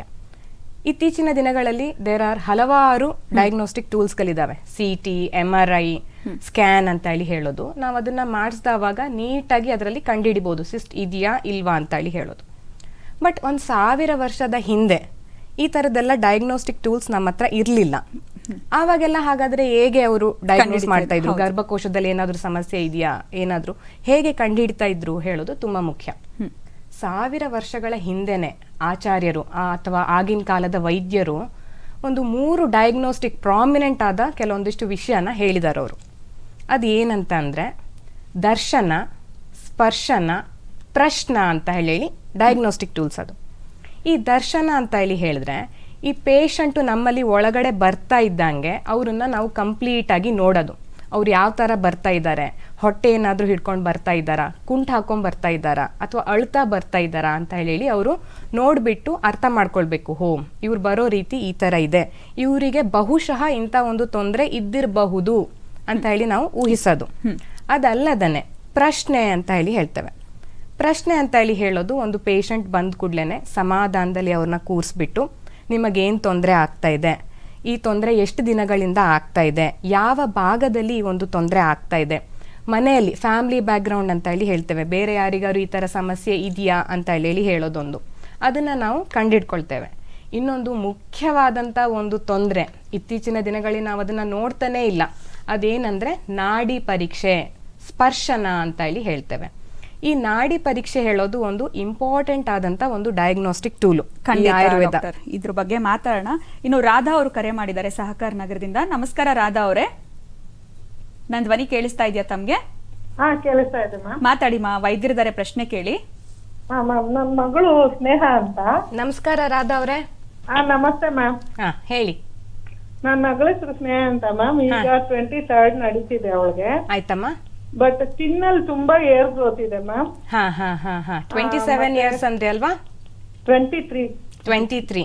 ಮುಟ್ಟಲ್ಲಿ ಏನಾದ್ರೂ ಸಮಸ್ಯೆ ಇದೆಯಮ್ಮ ಅವರಿಗೆ, ಸ್ನೇಹ ಅವರಿಗೆ? ಅಂದ್ರೆ ಮುಟ್ಟದ ಏನು ಸಮಸ್ಯೆ ಇಲ್ಲ ಮ್ಯಾಮ್. ಹೇರ್ ಫಾಲ್ ಏನಾದ್ರೂ ಆಗ್ತಾ ಇದೆಯಾ? ಹಾ, ಏರ್ ಫಾಲ್ ಆಗ್ತಾ ಇದೆ. ಹಾ, ಮತ್ತೇನಾಗ್ತಾ ಇದೆ? ಚಿನ್ನಲ್ಲೆಲ್ಲ ಏರ್ ಗ್ರೋತ್ ಜಾಸ್ತಿ ಇದೆ ಮ್ಯಾಮ್. ಹೌದಾ? ಇದಕ್ಕೆ ಏನಾದ್ರೂ ಸ್ಕ್ಯಾನು ಅಥವಾ ಏನಾದ್ರೂ ವೈದ್ಯರ ಹತ್ರ ಹೋಗಿದ್ದೀರಾ? ಇನ್ನೂ ಏನು ಮಾಡ್ತಿಲ್ಲ ಮೇಡಮ್ ಅವ್ರಿಗೆ. ಹೌದಾ? ಇದು ಬಿಟ್ಟು ಬೇರೆ ಏನು ಸಮಸ್ಯೆ ಇಲ್ಲ ಅಲ್ವಾ ಅವರಿಗೆ? ಬೇರೆ ಅಂದ್ರೆ ವೇಟ್ ತುಂಬಾ ಸ್ವಲ್ಪ ಜಾಸ್ತಿನೇ ಇದ್ದಾಳೆ ಮ್ಯಾಮ್. ಏನ್ ಮಾಡಿದ್ರೇನು ಕಡಿಮೆ ಆಗ್ತಾ ಇಲ್ಲ. ಹಾ, ವೇಟ್ ಎಷ್ಟಿದೆ ಅಮ್ಮ ಅವ್ರದ್ದು ಅಂದಾಜು? ಅವ್ರದ್ದು 89 ಮೇಲೇನೆ ಇದೆ ಮ್ಯಾಮ್. ಓ, ಹೈಟ್ ಎಷ್ಟಿದೆ ಅಂದಾಜು? ಹೈಟ್ 5.7 ಇದೆ ಮ್ಯಾಮ್. ಹಾ, ಅವರ ಹೈಟಿಗೆ ಸ್ವಲ್ಪ ವೇಟ್ ಜಾಸ್ತಿ, ಸ್ವಲ್ಪ ಅಲ್ಲ ಜಾಸ್ತಿನೇ ವೇಟ್ ಇದೆ. ಹಾ. ಅದಕ್ಕೆ ನೀವೇನ್ ಮಾಡ್ಬೇಕು ಅಂದ್ರೆ ಹತ್ರದಲ್ಲಿರುವಂತ ಆಯುರ್ವೇದ ತಜ್ಞರ ಭೇಟಿ ಆಗ್ಬಿಟ್ಟು ನಾಡಿ ಪರೀಕ್ಷೆ ಮಾಡಿಸ್ಕೊಂಡ್ಬಿಟ್ಟು ಒಳಗಡೆ PCOD ಸಮಸ್ಯೆ ಏನಾದ್ರೂ ಇದೆಯಾ ಅಂತ ಹೇಳಿ ಅರ್ಥ ಮಾಡ್ಕೊಳ್ಬೇಕು. ಅರ್ಥ ಆಗ್ತಾ ಇದೆಯಾ? ಈ ತರ ಒಂದು ಪರೀಕ್ಷೆ ಮಾಡಿಸ್ಕೊಂಡ್ಬಿಟ್ಟು ಅಟ್ ದ ಅರ್ಲಿ ಸ್ಟೇಜ್ ಅಲ್ಲೇ 2 ಲಕ್ಷಣಗಳು ಅವ್ರು ಹೇಳ್ತಾ ಇದ್ದಾರೆ. ಒಂದು ಫೇಶಿಯಲ್ ಹೇರ್ ಗ್ರೋತ್ ಅಂತ ಹೇಳಿ ಹೇಳಿದ್ರು, ಇನ್ನೊಂದು ವೇಟ್ ಗೇನ್ ಆಗ್ತಾ ಇದೆ ಅಂತ ಹೇಳಿ ಹೇಳಿದ್ರು. ಹತ್ರದಲ್ಲಿರುವಂಥ ಡಾಕ್ಟರ್ ಹತ್ರ ಹೋಗ್ಬಿಟ್ಟು ಇದರ ಆದಷ್ಟು ಬೇಗ ಡಯಾಗ್ನೋಸಿಸ್ ಮಾಡಿಕೊಂಡು ಚಿಕಿತ್ಸೆ ಶುರು ಮಾಡಿದ್ರೆ ಖಂಡಿತವಾಗ್ಲೂ ಅವರ ಫೇಶಿಯಲ್ ಹೇರ್ ಗ್ರೋತು ಕಮ್ಮಿ ಆಗುತ್ತೆ, ವೇಟ್ ಕೂಡ ಕಮ್ಮಿ ಆಗುತ್ತೆ. ಧನ್ಯವಾದಗಳು ಕರೆ ಮಾಡಿದ್ದಕ್ಕೆ. ನೇರ ಪ್ರಸಾರದ ಕಾರ್ಯಕ್ರಮ ಮುಂದುವರಿಯುತ್ತೆ ಒಂದು ಕಮರ್ಷಿಯಲ್ ಬ್ರೇಕ್ ನಂತರ. ಎಲ್ಲಿಗೆ? ಕ್ಯಾಶ್ ವಿತ್ಡ್ರಾ ಮಾಡಲು ಮತ್ತೆ ಜೀವನ್ ಪ್ರಮಾಣ ಸರ್ಟಿಫಿಕೇಟ್ ತರೋಕೆ. ಯಾಕೆ ಇಷ್ಟೊಂದು ಕಷ್ಟಪಡ್ತಿದ್ದೀರಾ? ಬ್ಯಾಂಕ್ ಈಗ ನಿಮ್ ಹತ್ರ ಬರುತ್ತೆ. ನೀನ್ ಓಕೆ ಅಲ್ವಾ? ಡಾಕ್ಟರ್ನ ಅಪಾಯಿಂಟ್ಮೆಂಟ್ ತಗೊಳ್ಳ? ಅಪಾಯಿಂಟ್ಮೆಂಟ್ ನಿಮ್ದು ತಗೊಂಡಾಯ್ತು ಬ್ಯಾಂಕ್ ಜೊತೆ. ಬರೀ ಕರೆ ಮಾಡಿ ಅಥವಾ ವೆಬ್ಸೈಟ್ ನಲ್ಲಿ ಲಾಗಿನ್ ಮಾಡಿ ಅಥವಾ ಮೊಬೈಲ್ ಆಪ್ ಡೌನ್ಲೋಡ್ ಮಾಡಿ ಮತ್ತು PSB ಡೋರ್ ಸ್ಟೆಪ್ ಬ್ಯಾಂಕಿಂಗ್ ನ ಮುಖೇನ ಸರಕಾರಿ ಬ್ಯಾಂಕ್ ನಿಮ್ಮ ಮನೆ ಬಾಗಿಲಿಗೆ ಬರುತ್ತೆ. ಈಗ ಬ್ಯಾಂಕಿನ ಯಾವುದೇ ಕೆಲಸ ನೀವು ಮಾಡಿ ಆರಾಮ. ವಿರಾಮದ ನಂತರ ಮತ್ತೊಮ್ಮೆ ನೇರ ಪ್ರಸಾರದ ಕಾರ್ಯಕ್ರಮಕ್ಕೆ ಸ್ವಾಗತ. PCOD ಸಮಸ್ಯೆಗಳ ಬಗ್ಗೆ ಮಾತನಾಡ್ತಾ ಇದ್ವಿ. PCOD ಅಂತಂದ್ರೇನು, PCODಯ ಲಕ್ಷಣಗಳು ಯಾವ ರೀತಿ ಕಾಣಿಸ್ಕೊಳ್ಳುತ್ತೆ? ಈಗಷ್ಟೇ ಕಾಲರ್ ಒಬ್ರು ಕೂಡ ಹೇಳ್ತಾ ಇದ್ರು, ಎಲ್ಲೋ ಒಂದ್ ಕಡೆ ಅನ್ವಾಂಟೆಡ್ ಹೇರ್ ಗ್ರೋ ಆಗ್ತಾ ಇದೆ, ಜೊತೆಗೆ ವೆಯ್ಟ್ ಜಾಸ್ತಿ ಇದೆ ಅಂತ. ಅವ್ರು ಹೇಳೋಂತ ಲಕ್ಷಣದಲ್ಲೇ ಅನ್ಸುತ್ತೆ ಎಲ್ಲೋ ಒಂದು ಕಡೆ PCOD ಇರಬಹುದು ಅನ್ನೋದ್ರ ಬಗ್ಗೆ. ಬಹಳ ಮುಖ್ಯವಾಗಿರುವಂತ ವಿಚಾರ ನಾಡಿ ಪರೀಕ್ಷೆ ಬಗ್ಗೆ ಹೇಳ್ತಾ ಇದ್ರಿ, ಮುಂದುವರಿಸಿ ಡಾಕ್ಟರ್. ಸೊ ಈ ನಾಡಿ ಪರೀಕ್ಷೆ ಅಂತ ಹೇಳಿ ಹೇಳೋದ್ರಲ್ಲಿ ನಾವು ಆ ಪೇಷಂಟಿನ ಕೈ ಹಿಡಿದ್ಬಿಟ್ಟು ಖಾಲಿ ಹೊಟ್ಟೆಲಿ ಬರಕ್ಕೆ ಹೇಳ್ತೇವೆ. ಆದಷ್ಟು ಬೇಗ ಬಂದ್ಬಿಟ್ಟು ನಾಡಿ ಪರೀಕ್ಷೆನ ಮಾಡಿಸ್ಕೊಳ್ಳಿ ಅಂತ ಹೇಳಿ ಹೇಳ್ತೇವೆ. ಮುಟ್ಬಿಟ್ಟು ಒಂದು 2 ನಿಮಿಷ ಸಮಾಧಾನವಾಗಿ ಅದನ್ನ ಅರ್ಥ ಮಾಡ್ಕೊಳ್ತೇವೆ. ಈ ನಾಡಿಲಿ ವಾತ, ಪಿತ್ತ, ಕಫ ಅಂತ ಹೇಳಿ ಹೇಳೋ ನಾಡಿನ ನಾವು ಅರ್ಥ ಮಾಡ್ಕೊಳ್ಳೋದು. ಒಂದು 2 ನಿಮಿಷ ನಾವು ಅದನ್ನು ಸಮಾಧಾನದಲ್ಲಿ ನೋಡ್ತಾ ಇರುವಾಗ ಈ ಮನುಷ್ಯನಲ್ಲಿ ಅಥವಾ ಈ ಮಹಿಳೆಯಲ್ಲಿ ಯಾವ ದೋಷದಿಂದಾಗಿ ಅವರಿಗೆ ಈ ಒಂದು ಸಮಸ್ಯೆ ಆಗ್ತಾ ಇದೆ ಹೇಳೋದನ್ನ ಅರ್ಥ ಮಾಡ್ಕೋತೇವೆ. ವಾತ ದೋಷ ಜಾಸ್ತಿ ಆಗಿದೆಯಾ ಅಥವಾ ಪಿತ್ತ ದೋಷ ಜಾಸ್ತಿ ಆಗಿದೆಯಾ ಹೇಳೋದನ್ನ ಅರ್ಥ ಮಾಡ್ಕೊಂಡ್ಬಿಟ್ಟು ಇನ್ ಡೆಪ್ತಲ್ಲಿ ಈ ಒಂದು ಸಮಸ್ಯೆನ ನಾವು ಹೇಗೆ ಸರಿ ಮಾಡ್ಬೋದು ಹೇಳೋದನ್ನ ಅರ್ಥ ಮಾಡ್ಕೊಳ್ತೇವೆ. ಈ ನಾಡಿ ಪರೀಕ್ಷೆ ಹೇಳೋದ್ರಲ್ಲಿ ಒಂದು ಇಂಪಾರ್ಟೆಂಟ್ ಆದ ಇಂಟ್ರೆಸ್ಟಿಂಗ್ ಫ್ಯಾಕ್ಟ್ ಇದೆ. ಇದರಲ್ಲಿ ಭೂತ ಭವಿಷ್ಯವ ನಾವು ಅರ್ಥ ಮಾಡ್ಕೊಳ್ಬಹುದು ಅಂತ. ಈಗ ಸಮಸ್ಯೆ ಏನಿದೆ ಹೇಳೋದು ಮಾತ್ರ ಅಲ್ಲ, ಫ್ಯೂಚರ್ ಅಲ್ಲಿ ಏನ್ ಬರುತ್ತೆ, ಹಿಂದೆ ಏನಾಗಿದೆ ಹೇಳೋದು ಕೂಡ ನಾವು ಅದರಲ್ಲಿ ಅರ್ಥ ಮಾಡ್ಕೊಳ್ಬಹುದು. ಹಾಗಾಗಿ ನಾವು ಯಾವುದೇ ಬೇರೆ ಸ್ಕ್ಯಾನೋ ಅಥವಾ ಅದಲ್ಲದೇನೆ ಒಂದು ಪೇಷಂಟ್ ಬಂದಾವಾಗ ನಾಡಿ ಪರೀಕ್ಷೆನ ಮಾಡ್ಕೊಂಡ್ಬಿಟ್ಟು ಡೀಟೇಲ್ ಅಲ್ಲಿ ಅರ್ಥ ಮಾಡ್ಕೊಂಡ್ಬಿಟ್ಟು ಆ ನಾಡಿಗೆ ಯಾವ ದೋಷ ಇಂಬ್ಯಾಲೆನ್ಸ್ ಆಗಿದೆಯೋ ಆ ದೋಷಕ್ಕೆ ತಕ್ಕಂಗೆ ಮೆಡಿಸಿನ್ ಶುರು ಮಾಡ್ತೇವೆ. ಸಿಂಪ್ಟಮ್ಯಾಟಿಕ್ ಟ್ರೀಟ್ಮೆಂಟ್ ನಾವು ಆದಷ್ಟು ಮಾಡಕ್ಕೆ ಹೋಗಲ್ಲ. ಯಾಕಂದ್ರೆ ಈ ಸಿಂಪ್ಟಮ್ಯಾಟಿಕ್ ಟ್ರೀಟ್ಮೆಂಟ್ ಅಂತ ಹೇಳಿ ಹೇಳೋದು ಲಾಂಗ್ ಟರ್ಮ್ ನಮಗೆ ಬೆನಿಫಿಟ್ ಕೊಡಲ್ಲ. ನಾವು ರೂಟ್ ಕಾಸ್, ಒಳಗಡೆ ಯಾವ ದೋಷದಿಂದ ಈ ಒಂದು ಸಮಸ್ಯೆ ಉತ್ಪನ್ನ ಆಗ್ತಾ ಇದೆಯೋ ಆ ಒಂದು ರೂಟ್ ಕಾಸ್ಗೆ ನಾವು ಚಿಕಿತ್ಸೆನ ಕೊಟ್ಟಾಗ ಪರ್ಮನೆಂಟ್ ಆಗಿ ಒಂದು ಸಮಸ್ಯೆಯನ್ನ ನಾವು ತೆಗಿಬಹುದು ಅಂತ, ಮತ್ತೆ ಮರುಕಳಿಸುವಂತ ಸಾಧ್ಯತೆಗಳಿರಲ್ಲ ಅಂತ ತಿಳಿಸ್ತೀರಾ. ಈ ವಿಚಾರವಾಗಿ ಮಾತಾಡೋಣ. ಮೈಸೂರಿಂದ ಉಷಾ ಅವ್ರು ಕರೆ ಮಾಡಿದ್ದಾರೆ. ನಮಸ್ಕಾರ ಉಷಾ ಅವರೇ. ಹಲೋ ಹಲೋ, ನಮಸ್ಕಾರ ಡಾಕ್ಟ್ರೆ. ಡಾಕ್ಟ್ರೆ, ತುಂಬಾ ಚೆನ್ನಾಗಿ ಎಲ್ಲಾ ಕಾರಣನೂ ಹೇಳ್ತಾ ಇದ್ದೀರಾ, ಎಲ್ರಿಗೂ ಅರ್ಥ ಆಗುವಾಗೆ ಡಾಕ್ಟ್ರೆ. ನಮಸ್ಕಾರ. ಇಲ್ಲೊಂದು ಹೈಸ್ಕೂಲ್ ಹುಡುಗಿ ಇತ್ತು. ಆ ಹುಡುಗಿಗೆ ಈ ತರ ಪಿರಿಯಡ್ಸ್ ಪ್ರಾಬ್ಲಮ್ ಅಂತ ಅವ್ರ ತಾಯಿ ಕರ್ಕೊಂಡೋದ್ರು. ಅವ್ರು ಟೆನ್ಷನ್ ಮತ್ತೆ ಹೊಟ್ಟೆ ಸುತ್ತಳತೆ ನಿಮ್ಗೆ ಜಾಸ್ತಿ ಆಗಿದೆ ಅಂತ ಹೇಳ್ಬಿಟ್ಟು ಆ ಹುಡುಗಿಗೆ ಶುಗರ್ ಟ್ಯಾಬ್ಲೆಟ್ಸ್ ಕೊಟ್ರು ಡಾಕ್ಟ್ರೆ. ಅವ್ರ ಅಮ್ಮಂಗೆ ಗಾಬರಿ ಆಯ್ತು, ಇದೇನು ಶುಗರ್ ಟ್ಯಾಬ್ಲೆಟ್ಸ್ ಕೊಟ್ಟಿದ್ದಾರೆ ಪಿರಿಯಡ್ಸ್ ಇದಾಗೆ ಅಂತ. ಅದಕ್ಕೆ ಈ ಶುಗರ್ ಟ್ಯಾಬ್ಲೆಟ್ಸ್ ಯಾಕೆ ಕೊಟ್ರು ಅವ್ರಿಗೆ ಅಂತ ಒಂದು ಡಾಕ್ಟ್ರೆ ನಾವ್ ಯಾವ್ದಾದ್ರು ಒಂದು ಕಾರಣ ಹೇಳಿ ಡಾಕ್ಟರ್ ಹತ್ರ ಅಥವಾ ಬ್ಯೂಟಿಷಿಯನ್ ಹತ್ರ ಹೋದಾಗ ಈ ಕಾರಣ ಬಿಟ್ಟು ಅದಕ್ ಮಾತ್ರ ಔಷಧಿ ಕೊಡ್ತಾರೆ. ಇದ್ರ ಬಗ್ಗೆನೂ ಒಂಚೂರು ತಿಳುವಳಿಕೆ ಹೇಳಿ ಡಾಕ್ಟ್ರೆ. ಈಗ ಇವ್ರು ಕೇಳಿರುವಂಥದ್ದು ಒಂದು ತುಂಬಾ ಮುಖ್ಯವಾದಂತ ಒಂದು ಪ್ರಶ್ನೆ, ಒಳ್ಳೆ ಪ್ರಶ್ನೆ. ಈಗ ಈ PCOD ಇರೋರಲ್ಲಿ ಹಾರ್ಮೋನಲ್ ಇಂಬ್ಯಾಲೆನ್ಸ್ ಆಗತ್ತೆ ಅಂತ ಹೇಳಿ ನಾನೀಗ ಹೇಳ್ತಾ ಇದ್ದೆ. ಈ ಹಾರ್ಮೋನಲ್ ಇಂಬ್ಯಾಲೆನ್ಸು ಈಸ್ಟ್ರೋಜನು, ಪ್ರೊಜೆಸ್ಟ್ರಾನು ಅಥವಾ ಆಂಡ್ರೋಜನ್ ಲೆವೆಲ್ ಅಲ್ಲಿ ಮಾತ್ರ ಅಲ್ಲ, ಇನ್ಸುಲಿನ್ ರೆಸಿಸ್ಟೆನ್ಸ್ ಅಂತ ಹೇಳೋ ಒಂದು ತೊಂದರೆನೂ ಆಗ್ತಾ ಇರುತ್ತೆ. ಈ ಇನ್ಸುಲಿನ್ ಹಾರ್ಮೋನ್, ಈ ಶುಗರ್ ಉತ್ಪತ್ತಿ ಮಾಡುವಂತ ಒಂದು ಹಾರ್ಮೋನ್ನಲ್ಲಿನೂ ಆ ಹಾರ್ಮೋನು ಜಾಸ್ತಿಯಾಗಿ ಉತ್ಪನ್ನ ಆಗ್ತಾ ಇರುತ್ತೆ. ಹಾಗಾಗಿ ನೀವು ಯಾವ್ದಾದ್ರು ಒಂದು ಅಲೋಪತಿ ಆಸ್ಪತ್ರೆಗೆ ಹೋದಾವಾಗ ಹಿಂಗೊಂದು ಮುಟ್ಟಲ್ಲಿ ಏರುಪೇರು ಆಗ್ತಾ ಇದೆ ಅಥವಾ ಓವರಿಸಲ್ಲಿ PCOD ಇದೆ ಅಂತ ಹೇಳಿ ಡಯಾಗ್ನೋಸ್ ಮಾಡಿದ ಕೂಡ್ಲೇನೆ ಅವರು ಮೊದಲನೇದಾಗಿ ಸ್ಟಾರ್ಟ್ ಮಾಡುವಂತ ಒಂದು ಟ್ಯಾಬ್ಲೆಟ್ ಈ ಶುಗರ್ ಮಾತ್ರೆ. ಅದು ಶುಗರ್ ಮಾತ್ರೆ ಕೊಡ್ತಾ ಇದ್ದಂಗೆ ಈ ಹಾರ್ಮೋನಲ್ ಇಂಬ್ಯಾಲೆನ್ಸ್ ಏನೇ ಇದ್ರೂನು ಇನ್ಸುಲಿನ್ ಹಾರ್ಮೋನ್ ನಾನು ಮಾತಾಡ್ತಾ ಇರೋದು, ಆ ಇನ್ಸುಲಿನ್ ಹಾರ್ಮೋನ್ ಹೇಳೋದು ರೆಗ್ಯುಲರೈಸ್ ಆಗತ್ತೆ ಹೇಳೋ ಒಂದು ಕಾರಣ. ಅದು ರೆಗ್ಯುಲರೈಸ್ ಆಯ್ತು ಅಂದ್ರೆ ಬಾಕಿ ಇರುವಂತ ಸಮಸ್ಯೆ ಕೂಡ ರೆಗ್ಯುಲರ್ ಆಗಿ ಸರಿ ಆಗತ್ತೆ ಹೇಳೋ ಒಂದು ಕಾರಣದಿಂದಾಗಿ ಅವರು ಈ ಹಾರ್ಮೋನಲ್ ಪಿಲ್ಸ್ ನ ಸ್ಟಾರ್ಟ್ ಮಾಡ್ತಾರೆ. ಅವರು ಕೇಳಿದ್ದು ಒಳ್ಳೇದಾಯ್ತು. ಸೊ PCOD ಇದ್ದವರು ಕರೆಕ್ಟ್ ಆಗಿ ಕ್ಯೂರ್ ಮಾಡ್ಕೊಂಡಿಲ್ಲ ಅಂದ್ರೆ ಇನ್ ಫ್ಯೂಚರ್ ಡಯಾಬಿಟೀಸ್ ಬರೋ ಸಾಧ್ಯತೆ ಇರುತ್ತೆ. ಡೆಫಿನೆಟ್ ಆಗಿ. ಈಗ ಎಲ್ಲಾ ಪೇಷಂಟ್ಸ್ ಅಲ್ಲೂ ಇನ್ಫರ್ಟಿಲಿಟಿ ಬರ್ಬೇಕು ಅಂತ ಹೇಳಿ ನೆಸೆಸಿಟಿ ಇಲ್ಲ. ಕೆಲವೊಂದ್ಸಲ ಅವರು ಪ್ರೆಗ್ನೆಂಟ್ ಆಗ್ತಾರೆ. ಆ ಪ್ರೆಗ್ನೆಂಟ್ ಆದವಾಗ ಗೆಸ್ಟೇಷನಲ್ ಡಯಾಬಿಟೀಸ್ ಅಂತ ಹೇಳೋ ಒಂದು ತೊಂದರೆ ಬರುತ್ತೆ. ಈ ಪ್ರೆಗ್ನೆಂಟ್ ಲೇಡೀಸ್ ಅಲ್ಲಿ ಈ 9 ಮಂತ್ ಡ್ಯೂರೇಷನ್ ಅಲ್ಲಿ ಗೆಸ್ಟೇಷನಲ್ ಡಯಾಬಿಟೀಸ್ ಅಂತ ಹೇಳಿ ಬರೋದೊಂದು ಮುಖ್ಯವಾದಂತ ಒಂದು ವಿಷಯ ಆಗಿರುತ್ತೆ. ಆವಾಗ ಇನ್ಸುಲಿನ್ ಅಂತ ಹೇಳಿ ಕೊಡಕ್ಕೆ ಸ್ಟಾರ್ಟ್ ಮಾಡ್ತಾರೆ ಅವರು. ಇದನ್ನೆಲ್ಲ ನಾವು ಪ್ರಿವೆಂಟ್ ಮಾಡಬೇಕು ಅಂತ ಹೇಳಿದ್ರೆ ಮುಂಚೆನೆ ಒಂದು ವೈದ್ಯರ ಹತ್ರ, ಮುಖ್ಯವಾಗಿ ನಾನು ಹೇಳೋದೇನಂದ್ರೆ ಆದಷ್ಟು ಆಯುರ್ವೇದ ತಜ್ಞರ ಹತ್ರ ಹೋಗ್ಬಿಟ್ಟು ನಾಡಿ ಪರೀಕ್ಷೆ ಮಾಡಿಸ್ಕೊಂಡ್ಬಿಟ್ಟು ಆಯುರ್ವೇದದ ಮದ್ದನ್ನ ತಗೊಳ್ಳಿ. ಯಾವುದೇ ಆದಂತ ಹಾರ್ಮೋನಲ್ ಪಿಲ್ಸ್ ಬೇಡ. ಯಾಕಂದ್ರೆ ಚಿಕ್ಕ ಚಿಕ್ಕ ವಯಸ್ಸಿನ ಬಗ್ಗೆ ಅವ್ರು ಮಾತಾಡ್ತಾ ಇರ್ತಾರೆ. ಈಗ ಹೈಸ್ಕೂಲಿಗೆ ಹೋಗೋ ಹುಡುಗಿ ಅಂತ ಹೇಳಿ ಹೇಳಿದ್ರು. ಇಷ್ಟು ಸಣ್ಣ ಹುಡುಗಿಗೆ ನಾವು ಈ ಒಂದು ಏಜ್ ಅಲ್ಲಿ ಹಾರ್ಮೋನಲ್ ಪಿಲ್ಸ್ ನ ಕೊಡಕ್ಕೆ ಸ್ಟಾರ್ಟ್ ಮಾಡಿದ್ವಿ ಅಂತ ಹೇಳಿ ಹೇಳಿದ್ರೆ ಮುಂದೆ ಫ್ಯೂಚರ್ ಅಲ್ಲಿ ತೊಂದರೆ ಆಗಬಹುದು ಹೇಳೋ ಒಂದು ವಿಷಯ ಇರುತ್ತೆ. ಹಾಗಾಗಿ ಆದಷ್ಟು ಆಯುರ್ವೇದ ಮದ್ದನ್ನ ಅಥವಾ ಕೆಲವೊಂದಿಷ್ಟು ಮನೆ ಮದ್ದನ್ನ ಮಾಡ್ಕೊಂಡ್ಬಿಟ್ಟುನೆ ಈ ಒಂದು ಸಮಸ್ಯೆನ ನೀವು ಗುಣಪಡಿಸ್ಕೊಳ್ಳಿ ಹೇಳೋಕೆ ಇಷ್ಟಪಡ್ತೇನೆ. ಖಂಡಿತ ಡಾಕ್ಟರ್. ಎಲ್ಲೋ ಒಂದು ಕಡೆ PCOD ಬರೋದಕ್ಕೆ ಕಾರಣಗಳನ್ನ ತಿಳ್ಕೊಳಕ್ ಮುಂಚೆ ಇದು ಯಾವ ವಯಸ್ಸಿನಲ್ಲಿ ನೀವು ಜಾಸ್ತಿ ನೋಡ್ತಿದ್ದೀರಾ? ಈಗ PCOD ಸಮಸ್ಯೆನ ಹೊತ್ತು ಬರ್ತಿದ್ದಾರೆ ಅಂತ ಹೇಳ್ತೀರಾ ಮಹಿಳೆಯರು? ತುಂಬಾ ಚಿಕ್ಕ ವಯಸ್ಸಿಂದನೇ ಈ ಒಂದು ಪ್ರಾಬ್ಲಮ್ ಶುರುವಾಗ್ತಾ ಇದೆ. ಈಗ 12-13ನೇ ವಯಸ್ಸಲ್ಲಿ ಮೆನಾರ್ಕೆ ಮುಟ್ಟ ಆಗೋದು ಶುರುವಾಗುತ್ತೆ. ಆ ಏಜ್ ಇಂದ ಹಿಡಿದು ಈಗ ರೀಸೆಂಟ್ ಆಗಿ ಒಂದು 12 ವಯಸ್ಸಿನ ಒಂದು ಹುಡುಗಿ ತೂಕ ಅರೌಂಡ್ 60 to 65 ತೂಕದ ಒಂದು ಹುಡುಗಿ ಆಗಿದ್ಲವಳು. ಏಜು 12, ಮುಟ್ಟು ಮಾತ್ರ ಶುರುವಾಗಿದೆ ಅವಳಿಗೆ. ಆವಾಗ್ಲೇನೆ ಈ ಒಂದು ಸಮಸ್ಯೆ ನಾವು ಕಂಡ್ಬರ್ತಾ ಇದ್ದೇವೆ. ನಾಡಿ ಪರೀಕ್ಷೆ ಎಲ್ಲ ಮಾಡಿ ನೋಡಿದವಾಗ ಗೊತ್ತಾಯ್ತು ಅವರಿಗೆ PCOD ಸಮಸ್ಯೆ ಇದೆ ಅಂತ ಹೇಳಿ. ಅದಲ್ಲದೇನೆ 12 ವರ್ಷದ ಒಂದು ಹೆಣ್ಮಕ್ಳು ಅಲ್ಲದೇನೆ ಮುಂದೆ 30-40 ಮೆನಪೋಸ್ ಆಗೋಲ್ವರೆಗೂ ಈ ಒಂದು ಸಮಸ್ಯೆನ ನಾವು ನೋಡ್ಬೋದು. ಅಂದ್ರೆ ಮದುವೆ ಆಗಿ ಮಕ್ಕಳಾಗಿದ್ದಾರೆ ಅನ್ನೋರಿಗೂ ಕೂಡ ಮಹಿಳೆಯರ PCOD ಬರಬಹುದು. ಇದು ಇದೇ ಸಮಯದಲ್ಲಿ ಬರುತ್ತೆ, ಮುಂದೆ ಬರಲ್ಲ ಹಾಗೇನಿಲ್ಲ. ಈ ಜೀವನ ಶೈಲಿಯ ತಕ್ಕಂಗೆ, ಅವರ ಫುಡ್ ಹ್ಯಾಬಿಟ್ಸಿನ ತಕ್ಕಂಗೆ ಇದು ಬಂದು ಹೋಗಿ ಆತರ ಆಗ್ಬಹುದು. ಖಂಡಿತ. ಎಲ್ಲೋ ಒಂದು ಕಡೆ ಆಹಾರದ ಪದ್ಧತಿ ಕೂಡ ಇದರಲ್ಲಿ ಮ್ಯಾಟರ್ ಆಗತ್ತೆ ಅದ್ರ ಬಗ್ಗೆ ತಿಳಿಸ್ತಾ ಇದ್ರಿ. ಇನ್ನು ಕಾರಣಗಳ ಬಗ್ಗೆ ನಾವು ಮಾತಾಡೋದಾದ್ರೆ ಈ PCOD ಬರೋದಕ್ಕೆ ಪ್ರಮುಖ ಕಾರಣಗಳು ಏನಿರಬಹುದು? ಈ PCOD ಬರೋದಕ್ಕೆ ಈಗ ತುಂಬಾ ಕಾರಣಗಳಿದಾವೆ. ಆದ್ರೆ ಅದರಲ್ಲಿ ತುಂಬಾ ಪ್ರಮುಖವಾದಂತ ಒಂದು ಕಾರಣ ಏನಂದ್ರೆ ಜೀವನ ಶೈಲಿ, ಲೈಫ್ ಸ್ಟೈಲ್ ಅಂತ ಹೇಳಿ ಹೇಳ್ತೇವೆ. ಇನ್ನೊಂದು ಕಾರಣ ಏನಂದ್ರೆ ಆಹಾರ ಪದ್ಧತಿ. ನಾವೀಗ ಮನೆ ಆಹಾರ ತಿನ್ನೋದೇ ತುಂಬಾ ಕಮ್ಮಿ ಅಂತ ಹೇಳಿ ಆಗ್ಬಿಟ್ಟಿದೆ. ಆದಷ್ಟು ಹೊರಗಡೆಯಿಂದ ಏನಾದ್ರೂ ಆರ್ಡರ್ ಮಾಡ್ತೇವೆ. ಚಿಕ್ಕ ಚಿಕ್ಕ ಹೆಣ್ಮಕ್ಳಿಗೆಲ್ಲ ಈ ಕ್ರೇವಿಂಗ್ಸ್, ಫುಡ್ ಕ್ರೇವಿಂಗ್ಸ್ ಅಂತ ಹೇಳಿ ಹೇಳೋದು ತುಂಬಾ ಜಾಸ್ತಿ ಇರುತ್ತೆ. ಪಿಜ್ಜಾ ತಿನ್ನೋದು, ಬರ್ಗರ್ ತಿನ್ನೋದು, ಜಂಕ್ ಫುಡ್, ಪಾನಿಪುರಿ ತಿನ್ನೋದು ಅಥವಾ ಕಾರ್ಬನೇಟೆಡ್ ಡ್ರಿಂಕ್ಸ್ ನ ತಗೊಳ್ಳೋದು. ಈ ತರ ಒಂದು ಆಹಾರ ಪದ್ಧತಿ ದಿನಕ್ಕೆ ಒಂದು 2-3 ಸಲ ಇದೇ ತರದ ಆಹಾರ ತಗೊಳ್ಳೋದು ಅಂತ ಹೇಳೋ ಆಗ್ಬಿಟ್ಟಿದೆ. ಮೊದ್ಲೆಲ್ಲ ನಮ್ ಕಾಲ ಎಲ್ಲ ಇತ್ತು, ತಿಂಗಳಿಗೆ ಒಂದ್ಸಲ ಹೋಟ್ಲಿಗೆ ಹೋಗೋದು, ಅಪ್ಪ ಅಮ್ಮ ಕರ್ಕೊಂಡು ಹೋಗ್ತಾರೆ, ಹೋಟ್ಲಿಗೆ ಹೋಗೋದು, ತಿನ್ನೋದು, ಬರೋದು ಅಂತ ಹೇಳಿ ಆಗಿತ್ತು. ಈಗ ಹಾಗಲ್ಲ. ಪ್ರತಿಯೊಂದು ದಿನನೂ ನಾವು ಹೊರಗಡೆಯಿಂದ ಫುಡ್ ತಂದ್ಬಿಟ್ಟು ಜಂಕ್ ಫುಡ್ ನ ತಿನ್ನುವಂತ ಒಂದು ಅಭ್ಯಾಸ ಆಗ್ಬಿಟ್ಟಿದೆ. ಅದಲ್ಲದೇನೆ ಆಹಾರ ಪದ್ಧತಿ ಆಯ್ತು, ಜೀವನ ಶೈಲಿ ಆಯ್ತು. ಈಗ ನಾನು ನನ್ನ ಪ್ರಾಕ್ಟೀಸ್ ಅಲ್ಲಿ ನೋಡಿರುವಂತ ಒಂದು ಇಂಪಾರ್ಟೆಂಟ್ ಒಂದು ಸಮಸ್ಯೆ ಏನಂದ್ರೆ ಹಾರ್ಮೋನಲ್ ಪಿಲ್ಸ್ ನ ತಗೊಳ್ಳೋದು. ಸೊ ಈ ಒಂದು ನೇರ ಪ್ರಸಾರದ ಕಾರ್ಯಕ್ರಮದಲ್ಲಿ ಇದೊಂದು ನಾನು ವೀಕ್ಷಕರಿಗೆ ಹೇಳಕ್ಕೆ ಇಷ್ಟಪಡ್ತೇನೆ. ಬೇಕಾಗಿಯೋ ಬೇಡದೇನೋ ಪೀರಿಯಡ್ಸ್ ಮುಂದೆ ಹಿಂದೆ ಮಾಡುವಂತ ಒಂದು ಮಾತ್ರೆಗಳನ್ನ ತಗೊಳ್ಳೋದು ಖಂಡಿತವಾಗ್ಲೂ ತಪ್ಪು. ಈಗ ಮನೆಯಲ್ಲಿ ಏನೋ ಒಂದು ಫಂಕ್ಷನ್ ನಡೀತಾ ಇದೆ ಅಥವಾ ನನಗೆ ದೇವಸ್ಥಾನಕ್ಕೆ ಹೋಗೋದಿದೆ, ಉಪನಯನನೋ ಮದುವೆನೋ ಯಾವುದೋ ಒಂದು Postpone ಕಾರ್ಯಕ್ರಮ, ಮಾಡ್ತಾರೆ ಅಂತ. ಆವಾಗ ಪೋಸ್ಟ್ಪೋನ್ ಪಿಲ್ಸ್ ನ ತಗೊಂಡ್ಬಿಟ್ಟಿರ್ತಾರೆ. ಅಕ್ಕ ಹೇಳಿದ್ಲು, ಅಮ್ಮ ಹೇಳಿದ್ರು ಅಂತ ಹೇಳ್ಬಿಟ್ಟು ಆ ಪೀರಿಯಡ್ಸ್ ಪೋಸ್ಟ್ಪೋನ್ ಮಾಡೋ ಪಿಲ್ಸ್ ನ ತಗೊಂಡ್ಬಿಟ್ಟು ಆಮೇಲೆ 1 ವರ್ಷದ ನಂತರ ಅವ್ರಿಗೆ ಅರ್ಥ ಆಗತ್ತೆ ಪೀರಿಯಡ್ಸ್ ಅಲ್ಲಿ ಹಿಂದೆ ಮುಂದೆ ಆಗ್ತಾ ಇದೆ ಈಗ ಅಂತ. ಓಕೆ, ಬಹಳ ಇಂಪಾರ್ಟೆಂಟ್ ವಿಚಾರ ಮಾತಾಡೋಣ. ಮಂಡ್ಯದಿಂದ ರಕ್ಷಿತಾ ಅವ್ರು ಕರೆ ಮಾಡಿದ್ದಾರೆ.